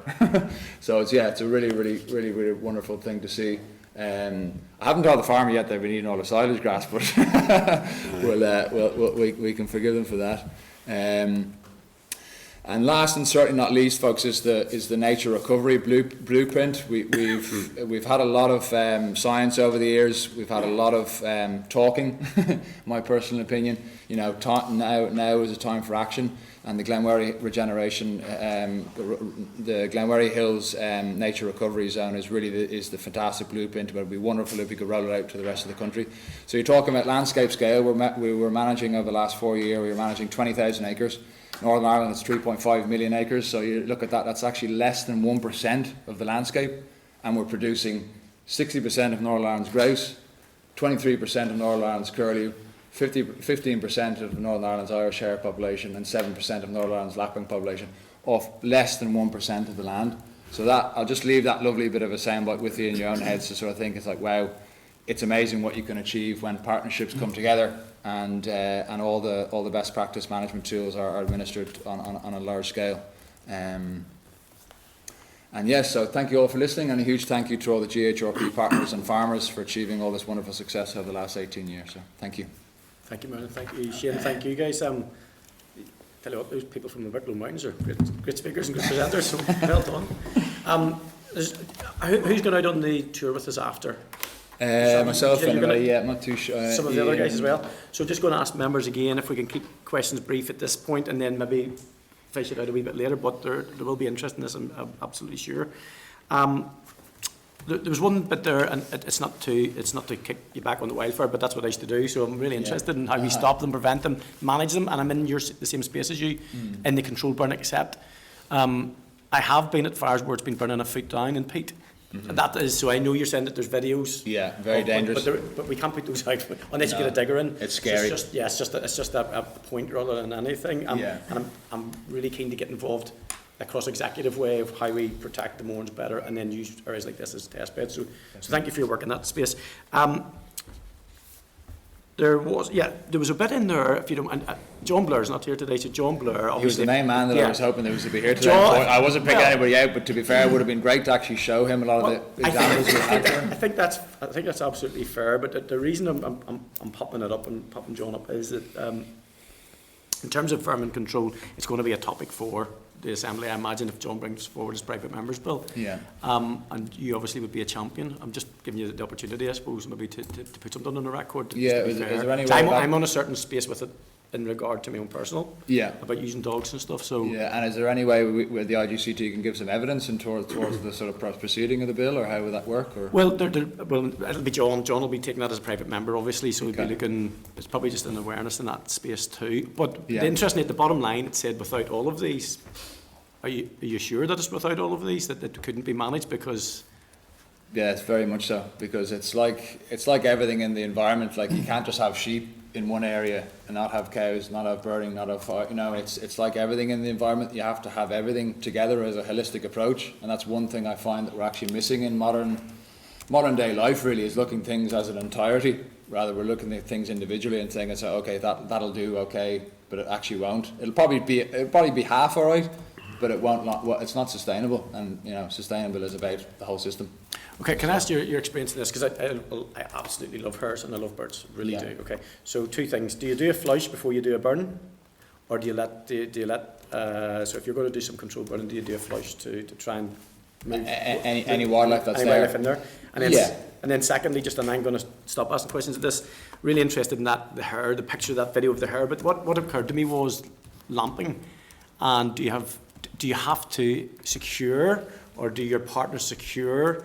Because I imagine there are plenty of people out, certainly where I'm from, people go out and lamp for hares, rabbits, foxes, whatever they can get. Deer, the whole lot. How do yeah. you manage the security of your hare population? Because I noticed in 2023 it's 122 per hectare was the Yeah, the that was grass a big- spike. that was a huge year. While 60 is brilliant, it was 122 Yeah. the year before. So Yeah. what happened? What happened there? That was mainly due to weather. All right. The wet years was a wipeout for so many different animals. Yeah, it was the main driving factor of that. Yeah, we've had a historical issue here with poaching, hare coursing in particular. There's been actually an anti-poaching initiative here set up called Operation Lepus. So we work very closely with the PSNI, and we actually managed to get 3 guys in my tenure here. We got 3 guys actually prosecuted for it. And it's like a lot of things in life. Back in the day, poaching was one for the pot.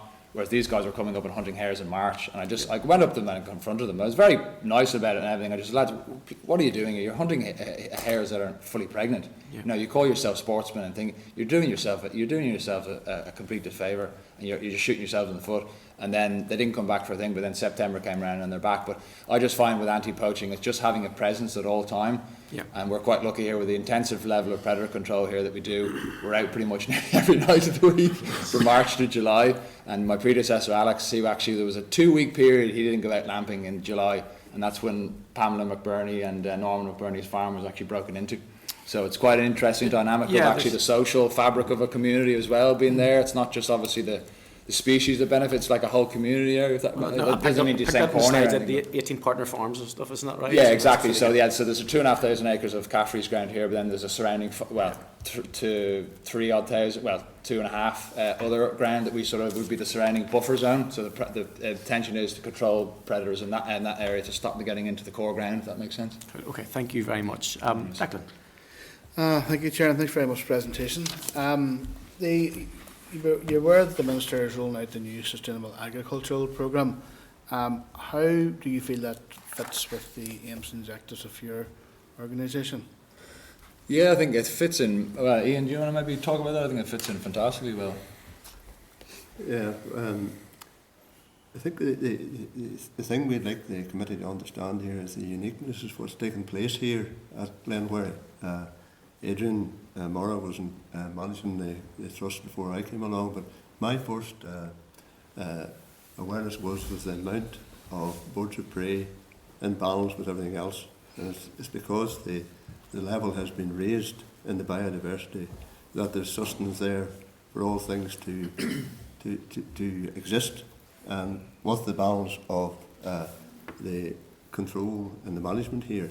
The concern that we would have is in 2 fronts, is that the burning and the reducing the depth of the peat, which has taken place basically in England, Scotland and Wales, reducing that burning is against the profile of reducing the load, or increasing the load and then reducing the wildfires. If they take away from that controlled burning is working against the situation where wildfires are going to get, it's going to get worse. And the other thing is that a decision made that if we ban any of the tools that we have as practiced here at Glenhead, that all those tools, that Northern Ireland just doesn't follow a pattern of England, Scotland, Wales. There's a uniqueness here that has been proven that I think is a great benefit to be used in Northern Ireland. And Northern Ireland can make a big emphasis of how this nature management to benefit everything. I think in what I've heard of the Minister that he is favourable of that, but I'm not sure that the awareness of what can be done here. I was involved, and Patsy was out at Lough before I came here, and we have a situation there where we have sustained the grouse to a certain level, whereas Glenhead has increased the grouse levels and all the rest of the biodiversity colliery and all the rest. But the difference is here there might just be a day in a year, a couple of days of driven grouse, whereas we have actually never shot a grouse at Lough. It would be walked up, but the thing that needs to be understood is that there's a hierarchy system in grouse that one old cockbird could be controlling the whole area, and he's not rearing any grouse, he has no partner, he's just, I'm the boss. And on a driven grouse that's done here, it may look like more of a posh way of shooting, but the fact is the old grouse come first, and that eagerness of the guns to take him out, and then his ground is left available for the young grouse to take over and to properly breed. And it is the knowledge and the information that has been established here at Glenhead. I think there's a great opportunity in Northern Ireland for that to be used to overcome some of these decisions we think that's is wrong, and a lot of the rest of the parts of the UK. Yeah, and the sustainable agriculture side of things, a lot of people are talking about sustainability, but trying to deliver sustainability is extremely difficult. Your environmental, social, and economic.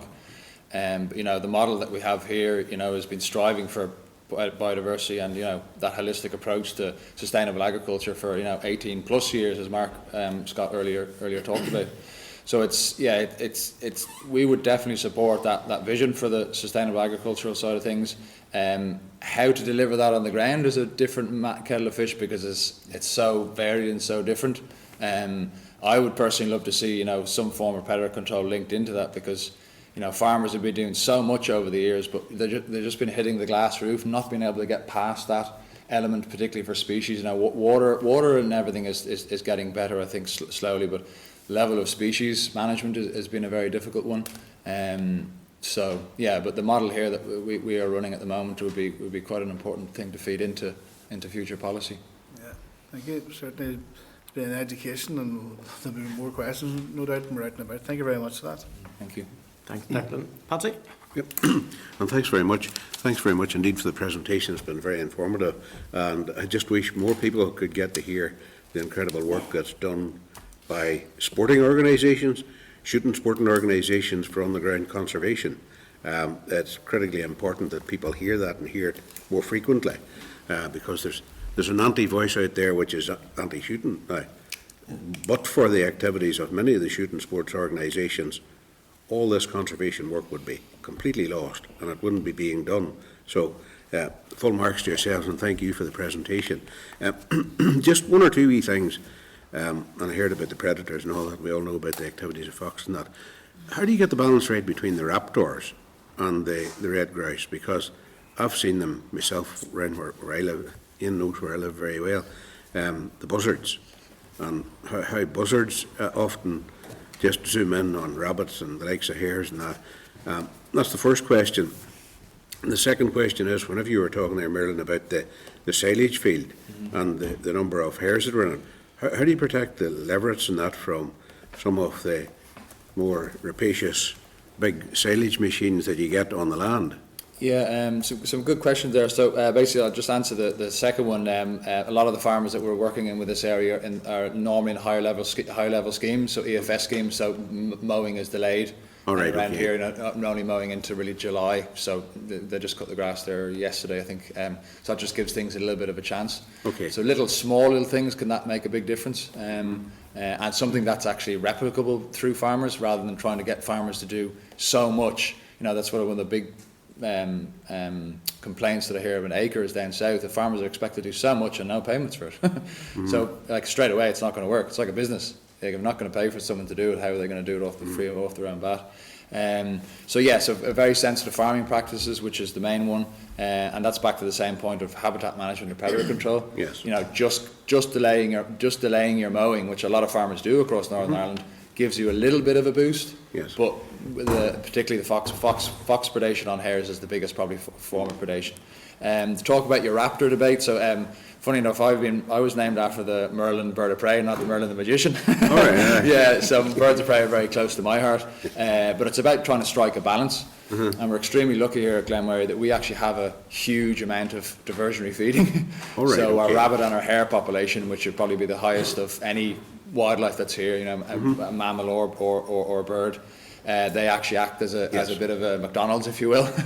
So we're quite lucky that in that regard. But I worked in the south in the Sea of Blooms, where there was no rabbits and no hares, and we only had one brood of curlew chicks in the whole county of Laois, and a pack of ravens came in and just hoovered them up straight away. But the thing is, in an environment like that, there's very, very, very few young animals there, and any young animals that are there, they're just seen targeted straight away, which is a real shame. So yeah, it's about striking the balance. But this hill here is probably the best hill area in the whole of north, south, east, and west of Ireland that you can actually see birds of prey. We actually have the entire list of birds of raptors here. Right. So from seagulls down to, I actually saw a hobby here a few months ago.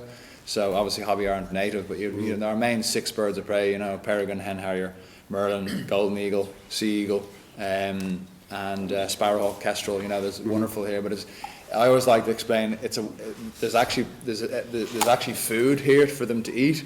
Most mountains across Northern Ireland and Southern Ireland, and a lot of large tracts in England and southwest Scotland are the same. Just barren. There's just nothing living, because predation is keeping things underneath. Yeah, they're keeping it under. We call it the predator trap. Yeah.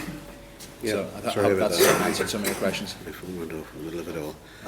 No, and again, Chair, just to say thank you again for all your work and making the place so much better and so much enriched as a consequence of that. Yeah, thank you. Okay, thank you, Patrick. Tom? Thank you, Chair. And just maybe to step slightly outside of the presentation that we've had here today. Predator control obviously is a big, so important to the work that you're doing. If you hadn't got it, then it would really be negative to what you're trying to do. But if we take that on to another step, and I haven't heard much from you with regards to badgers, is there many badgers in the area and so forth? But surely if we had the same type of predator control with regards to badgers, that would go a long way to reducing the TB levels that we have within our farming communities throughout Northern Ireland, because we've heard recently there about an explosion within the increase in TB, and obviously it's on the rise again. So just looking at that, what are we like for the levels of badgers within the area, and again with regards to the predator control for helping to reduce TB? Probably the best question of the day. That mentioned the bees of the world, the badgers and the buzzards. It's a conversation that needs to be had more and more now, because I think there's been a recent Queen's University study has actually shown that Northern Ireland the badger population is actually 10 times higher than they initially thought. Explosion. And and it's back to the same point of looking things holistically. You know, trying to say one thing and one thing as only. I definitely agree that badgers are a contributor to the TB situation. And I do feel that there is, because the science says, you know, you do a level of culling. You know, Southern Ireland has been probably 10 years ahead of Southern England in regards to the culling programme, and they saw a noticeable drop in the figures.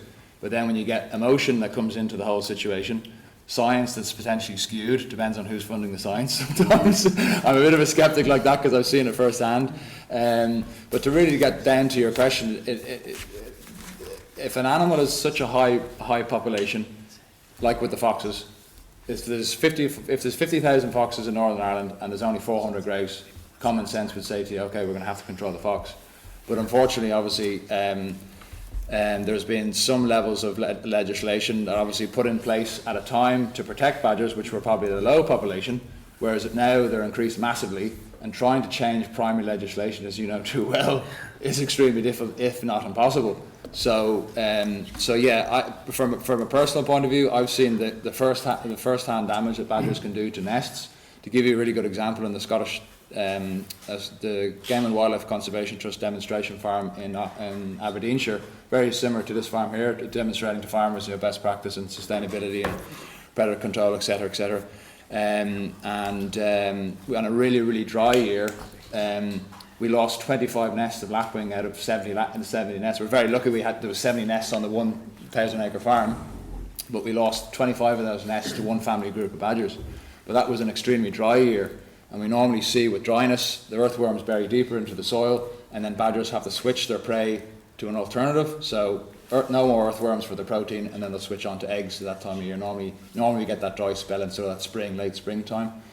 So that's when we can see quite a lot of damage. So to really answer your question, this is my personal view now, it's not obviously the IGCT's. I think there should be a flexibility in regards to species management. We actually talked about it with the RSPB Curlew conference in Fermanagh that was last year. It was a culmination of a 4-year project, and badgers came up at a really, really high level. I tried to ask a very difficult question: why can't there be some trials of species management, of trying to actually experiment around with this? But it was just completely kicked into touch.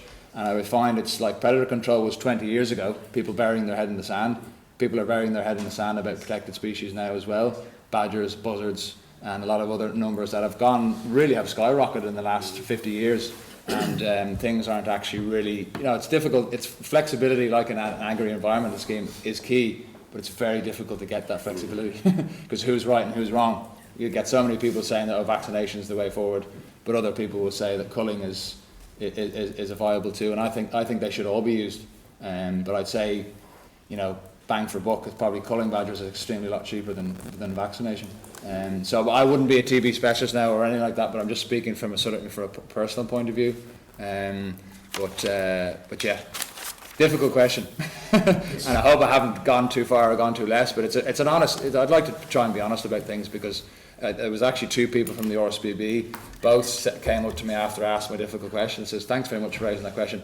We find badgers are actually our #1 egg predator in their RSPB reserves. So if it's an issue, why aren't we talking about it and being honest about it rather than sort of ignoring it?" Yeah. I think, like most things in nature, it's trying to find a balance. I think Glenwarry is a fairly good example of, or a very good example of, where a balance has been struck. It may not be a perfect balance, but it's a balance where everything can sort of get along with one another. At home we have deer are our issue. I don't know how many we've got, but I can drive around the place and see 80 to 100. And they just sit in the fields looking at you going, and there was one field which is very quiet, which is over the other side of the river. And until we fenced it, it was like a lawn. We planted barley in it, and we lost probably about a half of it. So it's like everything. It's trying to find the balance, and it's not always easy. But if a balance is struck, it generally is to the help of all species. I think, as we've proven here. Yeah, I suppose the difference with the deer, they can be culled, whereas the badger can't, and that's the problem. Well, we cull certainly a few every year, but yeah, drop in the ocean. Thank you, Chair. Thank you. Sonia.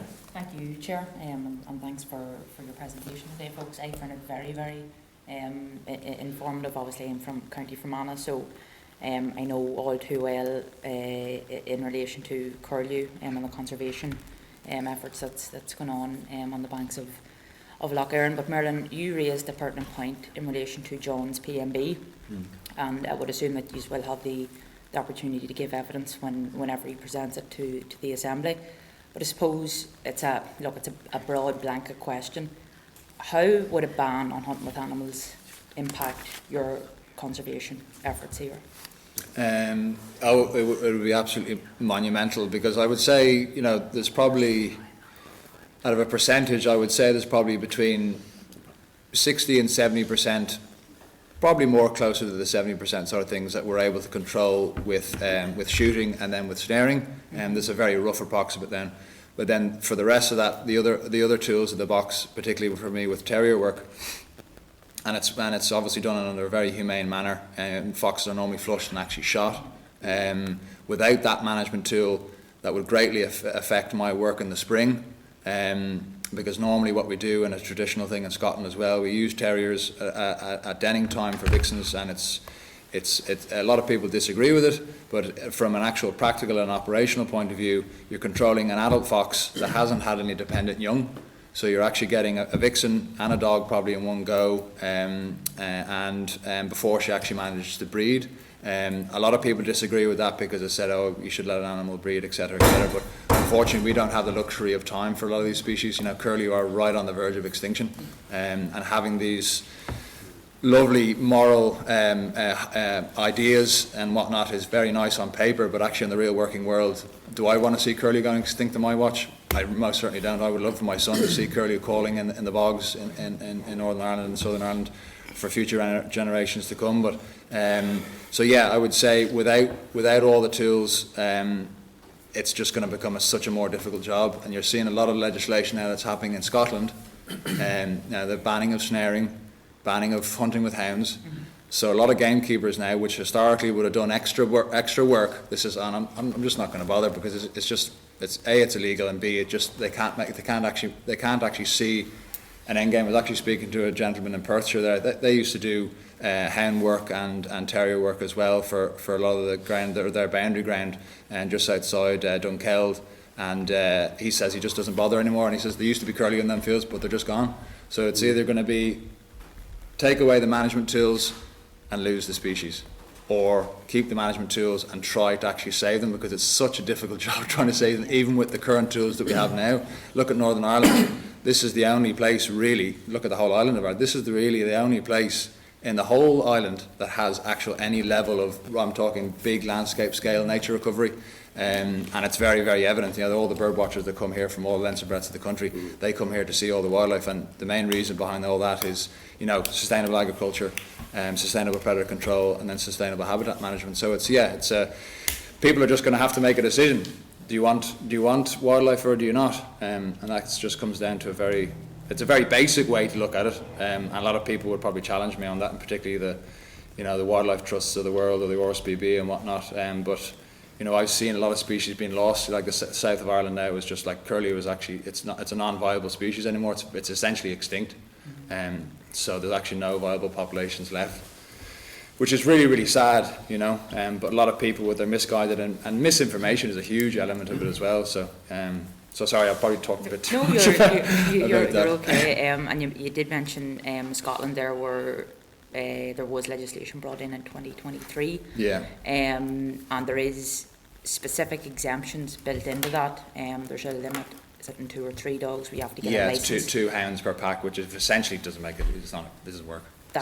You've just answered my next question. If Pretty much. It was to be brought in here with 2-3 dogs. Yeah, it's not viable. People just wouldn't even bother, and it's actually in Scotland now. So I would be breaking the law if my 2 German pointers and my Springer Spaniel chases a rabbit. It's like, how did we get to this point?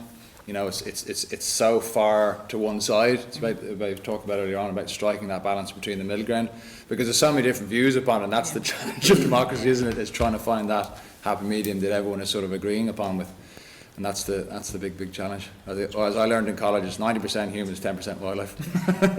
Thank you, Merlin. Thank you. I'm glad. Listen, Patsy, and William had indicated too, but we're really incredibly tight time. So. Unless it was absolutely brief, do you mind if we just... Just picking up on that point, because, sorry, it's just to get this clear, Chair, because this will come before us. So you said that if you had a couple of dogs with you in terrier and they ran off after a rabbit in Scotland, that's illegal. Yeah, illegal. This has been a key point that has been raised with us, Chair, so it's one to put a marker down for whenever any PNV comes before us. Yeah, because thank you for that. No, Ruth Coppinger in the south is trying to do it and dress it up as an animal welfare. And don't get me wrong, I am pro animal welfare and pro best practice, but when you're going so far in, you're actually forgetting about the animals you're looking after. You know, things are going so far, and similar to John Blair's bill, they're quite a draconian way to look at it. I think that's just a personal point. Thank you, gentlemen. Thank you so much for your presentation. I'm now just going to pause for 2 minutes, if that's okay, we will rejoin with the new witnesses in 2 minutes. I want to thank you so much and see some of you after. Thank you very much. Very errant and naughty, so we're just going to start and go back into open session, if that's okay. Okay, we are on agenda item 8, which is the departmental oral evidence session on the Moboy remediation. Members have referred to the briefing paper at pages 51, 55 at the back. Other supporting papers are on pages 56 to 218, and they are the draft remediation strategy, the land contamination risk management guidance, the consultation on the draft remediation strategy, the consultation questions, the draft remediation strategy abridged, and the draft remediation strategy easy to read versions. I now welcome the following officials to the meeting and invite them to brief the committee. We have Mr. Keith Bradley, the Head of Water Regulation at Dara. We have Ms. Claire O'Neill, Project Manager of Moboy Remediation Project at Dara. So thank you so much for attending, and I'm just going to open the floor to you for your briefing. Okay, thank you, Chair, and good afternoon, Chair, Deputy Chair and committee members. By way of introduction, I'm Keith Bradley, Head of Water Regulation within the Regulation and Enforcement Division of NIEA, and I'm joined today by Claire O'Neill, Project Manager of the Moboy Remediation Project. Thank you for the opportunity to be here today to provide you with an overview of the remediation project and answer any questions you may have on the project or indeed on the draft remediation strategy consultation which has just launched. The Moboy Remediation Project is part of my remit, and the Moboy Remediation team was put in place to best manage and mitigate the risk presented and to take forward plans for remediation. Safeguarding public health, ensuring safe drinking water and reducing the environmental impact of the Moboy site are paramount, and NIEA continues to implement a comprehensive environmental monitoring programme at the site. Water quality reports are published regularly, and to date there has been no adverse impact on the safety of drinking water that is being supplied from the River Faughan. The site presents potential risks to public drinking water supply and the environment, and the launch of the draft remediation strategy is an important step in making real progress towards a long-term remediation solution for the Moboy site. The draft remediation strategy is a comprehensive and technical document developed by a specialist team in accordance with the industry standard process known as the Land Contamination Risk Management, or LCRM guidance. The LCRM guidance is the UK Government's guidance on how to assess and manage the risks from land contamination, and as well as in England and Wales, it also applies here in Northern Ireland. The strategy which we are consulting on proposes an integrated approach to mitigate long-term risks posed by contamination at the Moboy site, particularly to the River Faughan and the Faughan groundwater body. The strategy is based on extensive site investigations and over 7 years of monitoring data. It follows extensive assessments, including a detailed quantitative risk assessment and a remediation options appraisal. Both of these reports were published on the DARE website at the time they were developed and indeed remain there. The remediation options appraisal process followed the industry standard guidance for assessing potential remediation options, and this was undertaken in line with the LCRM guidance I've already mentioned and the Sustainable Remediation Forum UK publication known as A Framework for Assessing the Sustainability of Soil and Groundwater Remediation. That guidance was produced with the aim of encouraging more sustainable management of remediation practices in the UK. It is important to note that sustainable remediation is about the protection of human health and the environment by using the best, most sustainable method or methods. Identifying and selecting the remediation methods required an assessment of options based both on environmental, social and economic factors, not just economic alone. Due to the size and complexity of Moboy site, a range of remedial solutions which will work together are proposed. These solutions fall under two broad categories: off-site disposal and in-situ treatment.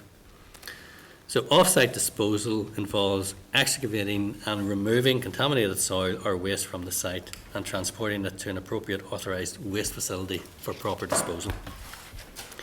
Before the waste is transported off-site, waste that is excavated will go through a sorting and testing process. The sorting and testing process will make sure that waste can be reused on the site, does not unnecessarily go to landfill.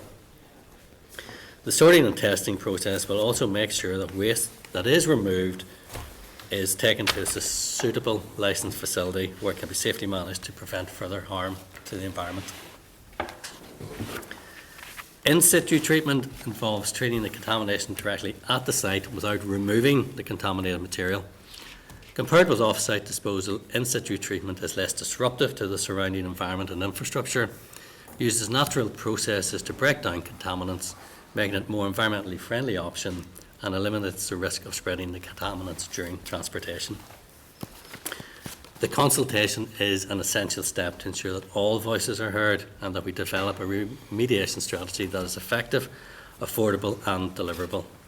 So I would encourage everyone with an interest to participate to provide their feedback. The consultation will run for 16 weeks with stakeholder engagement events planned for September. We are currently finalising the plans for the stakeholder engagement events, which are being designed to ensure they provide as meaningful engagement as possible. We plan to hold engagement events over a couple of different days. Running times will be from around lunchtime right through to tea time, or after tea time on both days. Ahead of these events, we are also holding a workshop for elected members of Derry City and Strapan District Council. So I'll pause here, and I hope that gives you a helpful introduction to the strategy, and I and Claire are happy to take any questions that you may have. Thank you so much for that. Your members will have a series of questions for you. It's an interesting day for you to attend, given the NIAO's report that was released last night in regard to illegal waste dumping and how we have failed to deal with that too. Just want to read a couple of things in, members, just so that we're aware of where we are in terms of the legal proceedings. So it has been noted, I know in some of the member statements and so on, about the two company directors who have been sentenced for the role in the illegal dumping of the waste at Moboy landfill site. However, we realise that this is not the end of the legal matters, as now you're aware that the powers that be are pursuing a financial investigation under the Proceeds of Crime Act, and the sentencing of City Industrial Waste Limited has been deferred to a later date as part of the Proceeds of Crime process, so we will be careful. The questions do not stray into ongoing legal matters. So I'm going to ask a couple of questions, if that's all right. Yep. So regarding the remediation plan, I see there is no agreed preferred option, and that there will not be until the consultation has been completed and responses carefully considered. But was there concern in some quarters that the outcome was a foregone conclusion and might have affected maybe input into any consultations? So I pass to Claire. Yeah, there probably was some of that, but when we were working through this process, as Keith outlined, it's a process called LCRM, and it's a three-stage process. So the first stage is detailed site investigations, and then looking at the risk assessments and assessing that risk, and then that becomes a scientific basis for looking at options. Given the size of that site, it's 46 hectares, it was divided into 10 zones, so essentially looking at it as if it were 10 smaller sites and looking at those options. We then looked at the options for those, and in that whole process that I'm describing, we engaged with a stakeholder group, so as members of the community. So all of that process was as open and transparent as possible, and looking at all of those options, and the whole process of remediation options appraisal was a report published on our website. So there's complete open and transparent as how those recommendations arrived and how it arrived at this draft consultation for consultation, I should say. So that, I think that open, transparent in this consultation is really important, and it's really important that we get the feedback on that and then assess those. So we're hoping that that will address any of those concerns. Totally agree. And I apologise for asking this question based off the report that's just come out, but there will be some concerns at the ability to deal with the waste from the site in a robust manner, I suspect. Will that be, I imagine that'll form part of the considerations now going forward, in terms of even to give confidence to the public and ourselves that what is taken off the site and what either can be dumped, can't be dumped, and some transparency in regards to what's on the site too. I mean, is there a publicly available compilation of the waste that's there and just about to publish it? Yeah, that's been published. Yeah. So in that process there was what was called, it's a detailed quantitative risk assessment. That essentially was culminated in extensive site investigations. Obviously, as I've said, it's a large site. You know, there's estimated 1.6 million tonnes of waste on it, and that estimate came from those detailed site investigations. There's actually over 190 investigative points across it, including boreholes and trial pits. So a huge amount of data has been gathered. That is, I think if you even think of it at the side, it's like a pin cushion. You have all these points, and yes, there's some argument, will you have spaces in between those points, and do we know what's in between those? Categorically, you don't know unless you take everything out and have a look at it, but as well as all of those points of reference or boreholes, there's also a monitoring of the groundwater, and that monitoring will show any indication of any contaminants or anything that leads us to believe that there is something else that's not being shown up in the boreholes. So with all of that information, that has been published through the DQRA. It was published, I'm maybe going to say the wrong date, but I think it was around May 23. I need to double check that. And all of that as well, when we were publishing that was all talked through with the stakeholders as well. So to answer your question, really, all of that information has been published, and all of the information on the type of waste within each zone, the quantification of the types of waste across each zone, and all of that information is really important for us to move forward at looking at what options are available, what is the best sustainable approach to deal with those. Okay, and bear in mind that the preferred option hasn't been established yet, it has to be agreed. The Minister has indicated that it's going to cost in excess of £100 million to deal with the site. I think that pretty sure it's around the figure 107 million or something. Will that include, do you think, kind of the mitigations whilst it's being dealt with to ensure that there's no unintended drippage, spillage, seepage to the environment at the moment, whilst the risk is being managed out? All of the planning for the draft strategy that we're consulting on, so there's no preferred option until the consultation has taken place, and following that the assessment of all the responses, and there'll be careful consideration given to all those responses, and there may be required changes on what is the preferred option depending on what the outcome of those responses are, but it'll be very much an integral and a vital part of that whole process of carrying out any remediation, that there's care taken during remediation works, that there's no contamination inadvertently, cause any pathways during the works. It'll all be very carefully managed and phased. Now, we're at a stage in the process which is known as stage 2. So that's looking at a design at this point in time, and there will be a further stage which will look at the developed design, and that will look into the much more detail as to how all these different remediation options are carried out, the sequencing of them, and all that detail will have to be worked through, but that can only progress once we have completed the consultation on this preferred option. Okay, thank you so much. Declan.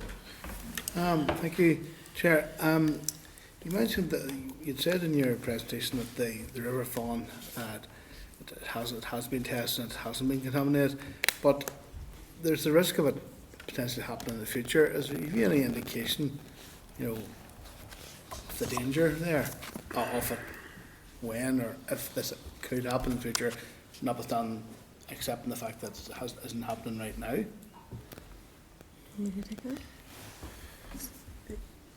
Yeah, okay. You're going to fight over who's going to answer the question. Yeah, that's a really, really important point, and it's as well as we're moving forward in terms of planning for remediation and development of the strategy.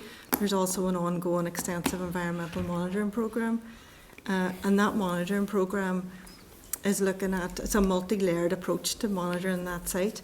So you have ongoing monitoring which Northern Water carry out at the drinking water point, and that's a continuous monitoring. You've also got daily sampling taken from the river every day, and that's an organic screening. And then we've also got monitoring across through the surface water of the river and the tributaries to that river that is an ongoing monitoring. But as well as that, there's the groundwater on the site is contaminated.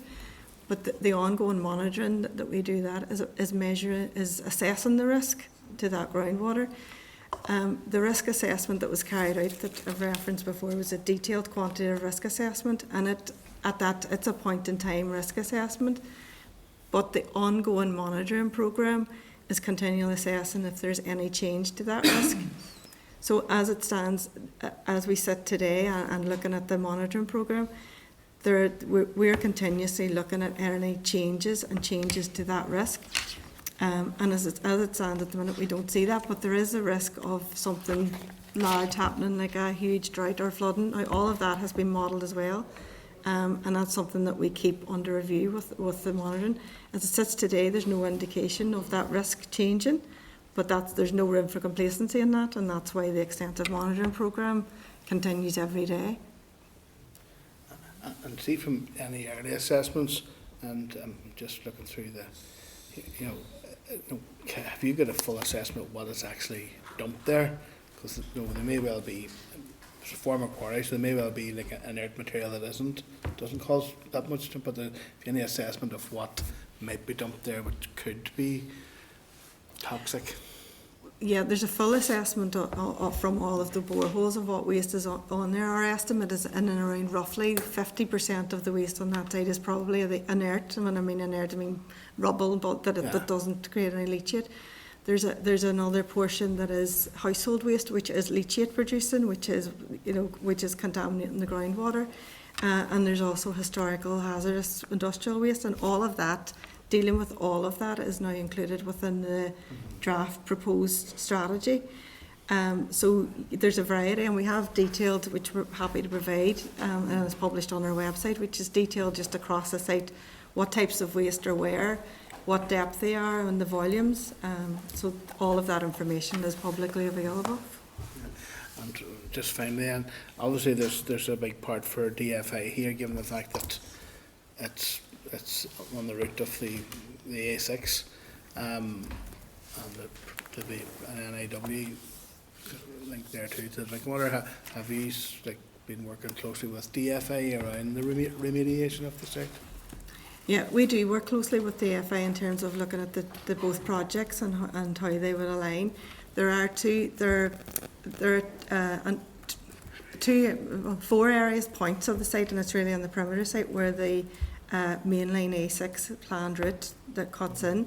Again, the waste in those areas is dealt with within the draft strategy, and there's one particular zone, which is zone 4, where there is waste, and in the draft strategy, that's one of the area where the waste proposal is for the waste to be removed from that area. And again, that's about through working with DFI and understanding the requirements for that in terms of the road structure and what will be required. So that's all been within that strategy. Again, that strategy now will be available for DFI to provide any feedback on the consultation. That's great. Thank you very much. Thank you. Could I just, before bringing William in, ask you one question just on the timeline? The first initial meeting with elected members was on the 20th of January 2022, which is 5 years ago. There was a series of meetings up to July 2022, October 2022, sorry. Then there was 2 meetings in 2023. I imagine that there's nothing else in that timeline because of legal proceedings, I suspect. And given that, how quickly can the remediate? So I know there's a process of consultation, but is there a danger that action isn't taken and this is overanalyzed and the remedial action is held up through paralysis by analysis? So when do you think people could expect it to be remedied to a successful conclusion?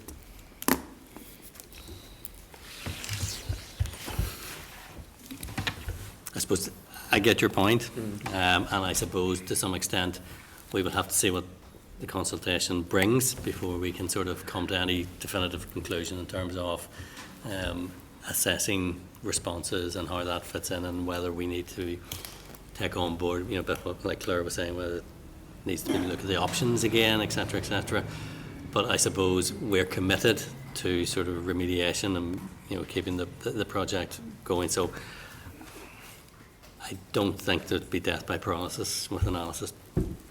I think it'll get plenty of public scrutiny and legislative scrutiny, or assembly scrutiny too. So yeah, and we're now at a different stage. Part of the stage we were going through was probably trying to protect the integrity of the criminal proceedings. Yeah. So that sort of probably held it up more than we probably would have liked, but we just needed to make sure. Yeah, that sounds fair, to be fair to you now. Okay, William. Thank you, Mr. Chairman. I'm not a fan of landfill sites full stop. I mean, even licensed landfill sites has the potential to leak in years to come.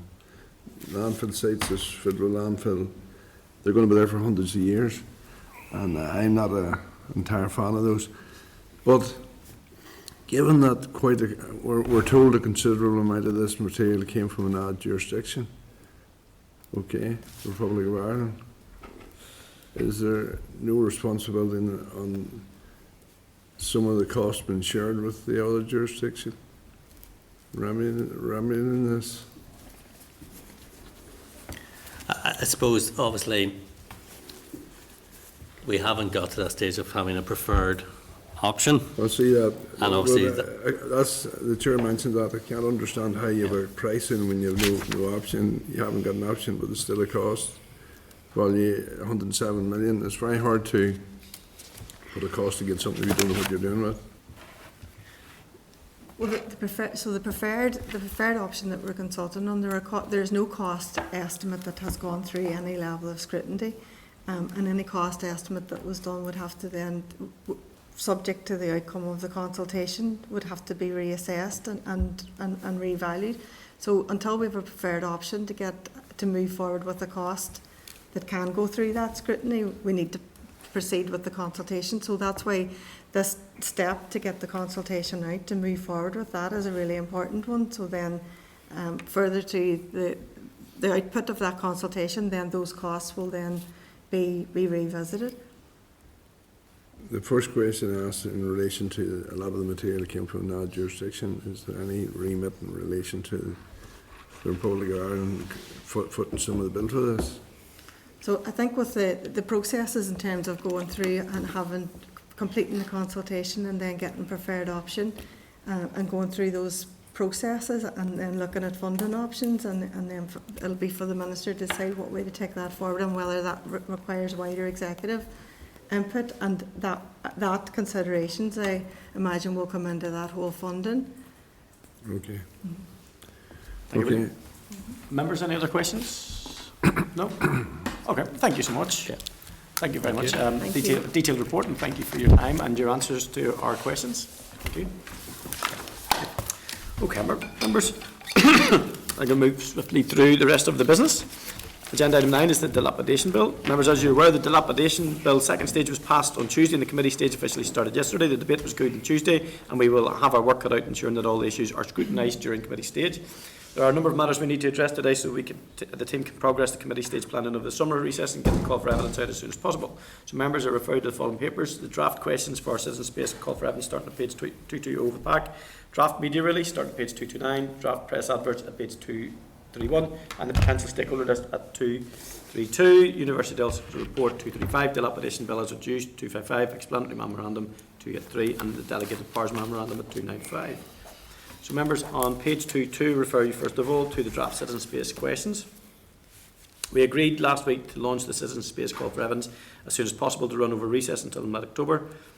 Are you content with Friday the 10th of October, or would you prefer Friday the 17th of October as the closing date? Bear in mind that we usually do not take oral evidence until the survey is closed.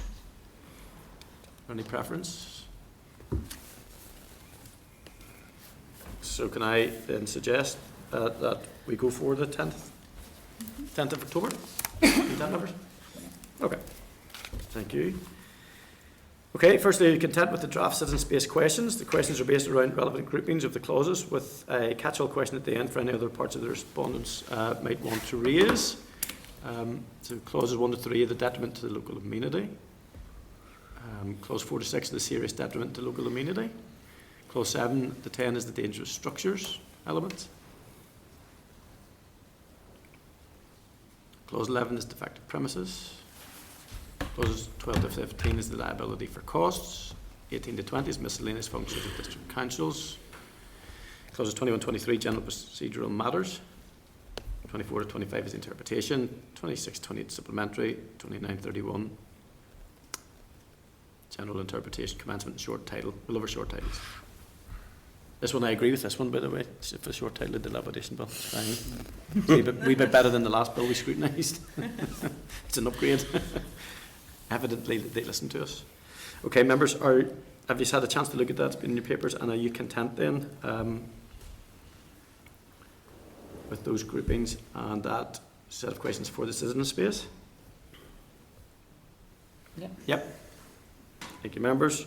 Okay, and now you're referring to the draft media release, page 229, the draft press adverts at page 231 of the pack. Are you content with those? Robbie is brilliant. I like that. I'm only joking. Okay. Thank you, Clerk. No, non-vote of confidence. Okay. Members content? Thank you. Yeah. Okay. Thank you. Members, I refer you to the draft stakeholder list, page 232. The stakeholders are grouped, and the committee team would propose to email out to all of these to highlight the call for evidence, and then we will return to the list in September to agree a list for oral evidence. Those listed in bold are those we would consider as main stakeholders. Are members content that the team email the list during recess to highlight the call for evidence? This will be done as soon as practical. Yep. Thank you, members. So I now refer you to the delegated powers memorandum starting at page 295 and seek agreement from the committee that we delegate responsibility for the scrutiny of the delegated secondary legislation to the examiner of statutory rules and forward to her the delegated powers memorandum. Are we content, members? Content. Yeah, thank you so much. Okay, agenda item 10 then is the departmental written briefing, update and recommendations from the review group, review of the list of bodies and persons added and scheduled to the Rural Needs Act. Page 301 to 308 of the pack for the briefing paper, it provides an update for the review of the department that is required to undertake every 3 years, and a copy of the list of bodies considered by the review group and the review group decision-making process flowchart.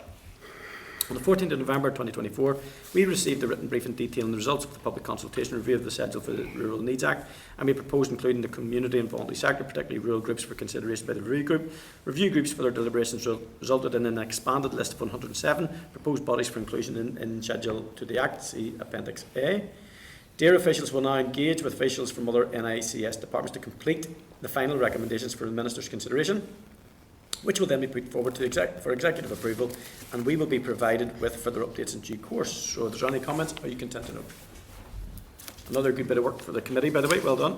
Agenda item 11, departmental written briefing, farming for sustainability and innovation. Refer to page 310, 315 of the pack for the briefing paper. Understand there's a written policy briefing in advance of secondary legislation coming before us in the autumn. Paper states that there's a sustainable agriculture programme will need considerable innovation to be deployed at farm level if the ambitions of the programme are to be reached. The previous NI Rural Development Programme, DARE and CAFRE developed and delivered a range of schemes to foster innovation. These schemes were valued by industry and were successful in meeting their aims. Proposed innovation schemes aims to build on the success and incorporate lessons learned. They have been co-designed and consulted with a range of internal DARE and external stakeholders, including the Agriculture Policy Stakeholder Group. DARE proposes to enhance a three-element approach, so more innovation and innovative solutions are identified and implemented in farms. Number one, the innovation partnerships, as in the predecessor scheme. These allow for groups of farmers and industry experts to work together to address particular issues at farm level. Secondly, international innovation visits. As in the predecessor scheme, participating farmers will have the opportunity to visit farms in other countries worldwide to explore innovative solutions. And 3, innovative farms. As in this previous scheme, it's proposed that the host farmer will receive a hosting payment for each visit, which has been lifted by inflation to $786 per visit. Remember speaking about this in a previous meeting. Have members any comments? Are you content to note? And I understand that the relevant secondary legislation will come before us in the autumn, and we will have an oral briefing at that stage. Members content? Thank you, members. Okay, agenda item 12, correspondence. Use mine because I spoke Okay. Yep. Okay, 12. could you just, sorry, Chair, sorry to interrupt. Sorry. Could you just you'll refer to some of them, but the rest, the actions are in the memo. Okay. Yeah, so correspondence, I'm going to refer to some of them, but all of it is in your pack, members. So the first one, it starts at page 317, okay? Some that I'm going to refer to, on 319, 340 of your pack, correspondence from the department, date 24th of June, regarding the publication of the UK cetacean conservation strategy, and a copy of the final strategy. Are there any comments? Are you content to note? On pages 343 to 345 of the pack, correspondence dated 24th of June regarding the successful clean air project under the investment area 6.1 of the Peace Plus programme. Further to our last update in October, the department has now advised that the assessment process is now completed and if it has been approved, the project will commence in July 2025 until 2029 and has several work streams. Any comments? Content to note? Thank you. 12.4, refer to pages 345, 374 of the pack to the memo from the Clerk of the Committee of Finance dated 24th of June regarding the Northern Ireland Fiscal Council Bill, and a copy of the bill and explanatory memorandum. The second stage of the bill was passed on the 1st of July and is now referred to the Committee Finance. The Northern Ireland Fiscal Council was established in March 2021 as part of a new decade-year approach agreement to bring greater transparency and independent scrutiny to public finances. The bill sets out the functions of the Council, safeguards its independence, and ensures its access to information and deals with operational matters. The Committee for Finance seeks the views of the Committee by noon Thursday the 9th of October. Is this something you wish to consider in more detail post-recess? Are you content to send a nil response, members? Content. Content? To send a nil response? Yep. Okay. Thank you. 12.5 members, I refer you to pages 375 to 142 of the Pact and memo for the Clerk for Finance Committee for Finance dated 24th of June regarding the Administrative and Financial Provisions Bill. A copy of the bill and explanatory memorandum are attached. Members, the second stage of the bill was passed on the 1st of July. It's now referred to the Committee for Finance for its scrutiny.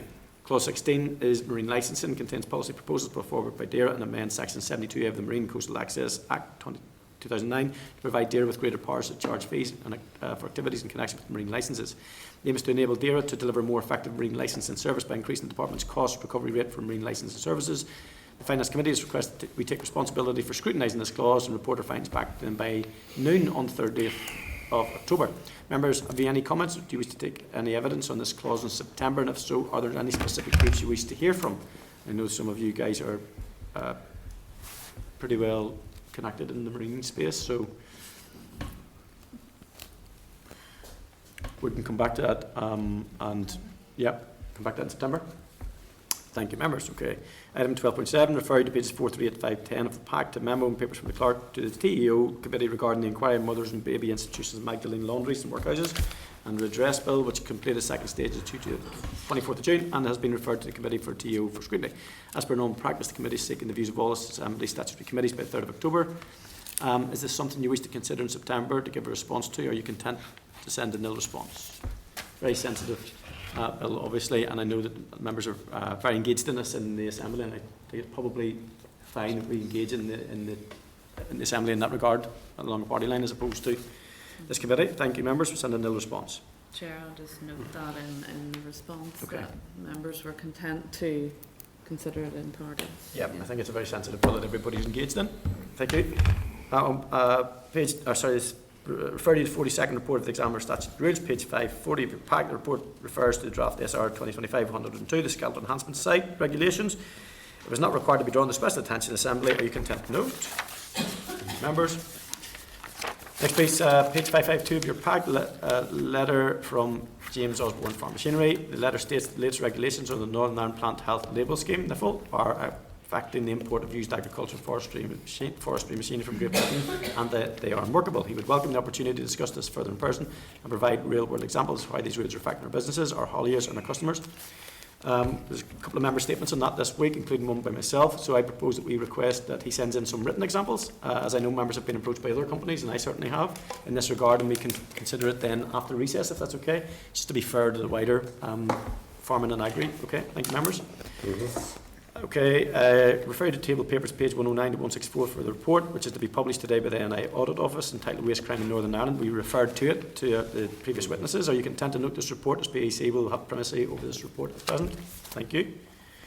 Okay, I just want to refer you to an email on LCMs from the Chair of the Procedures Committee. So there's a request in there just for how we might feed into improving the process for LCMs and what that looks like, particularly for scrutiny and due diligence.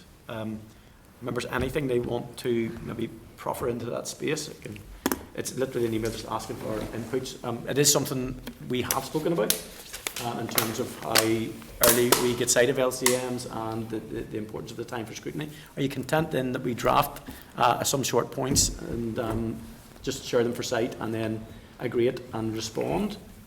Members happy enough? Anything specifically anybody wants to say? It's pretty well rehearsed. Isn't it? How we've thought about the processes with LCMs and stock rules, so it's more or less the same thing. So, are you content, Clark?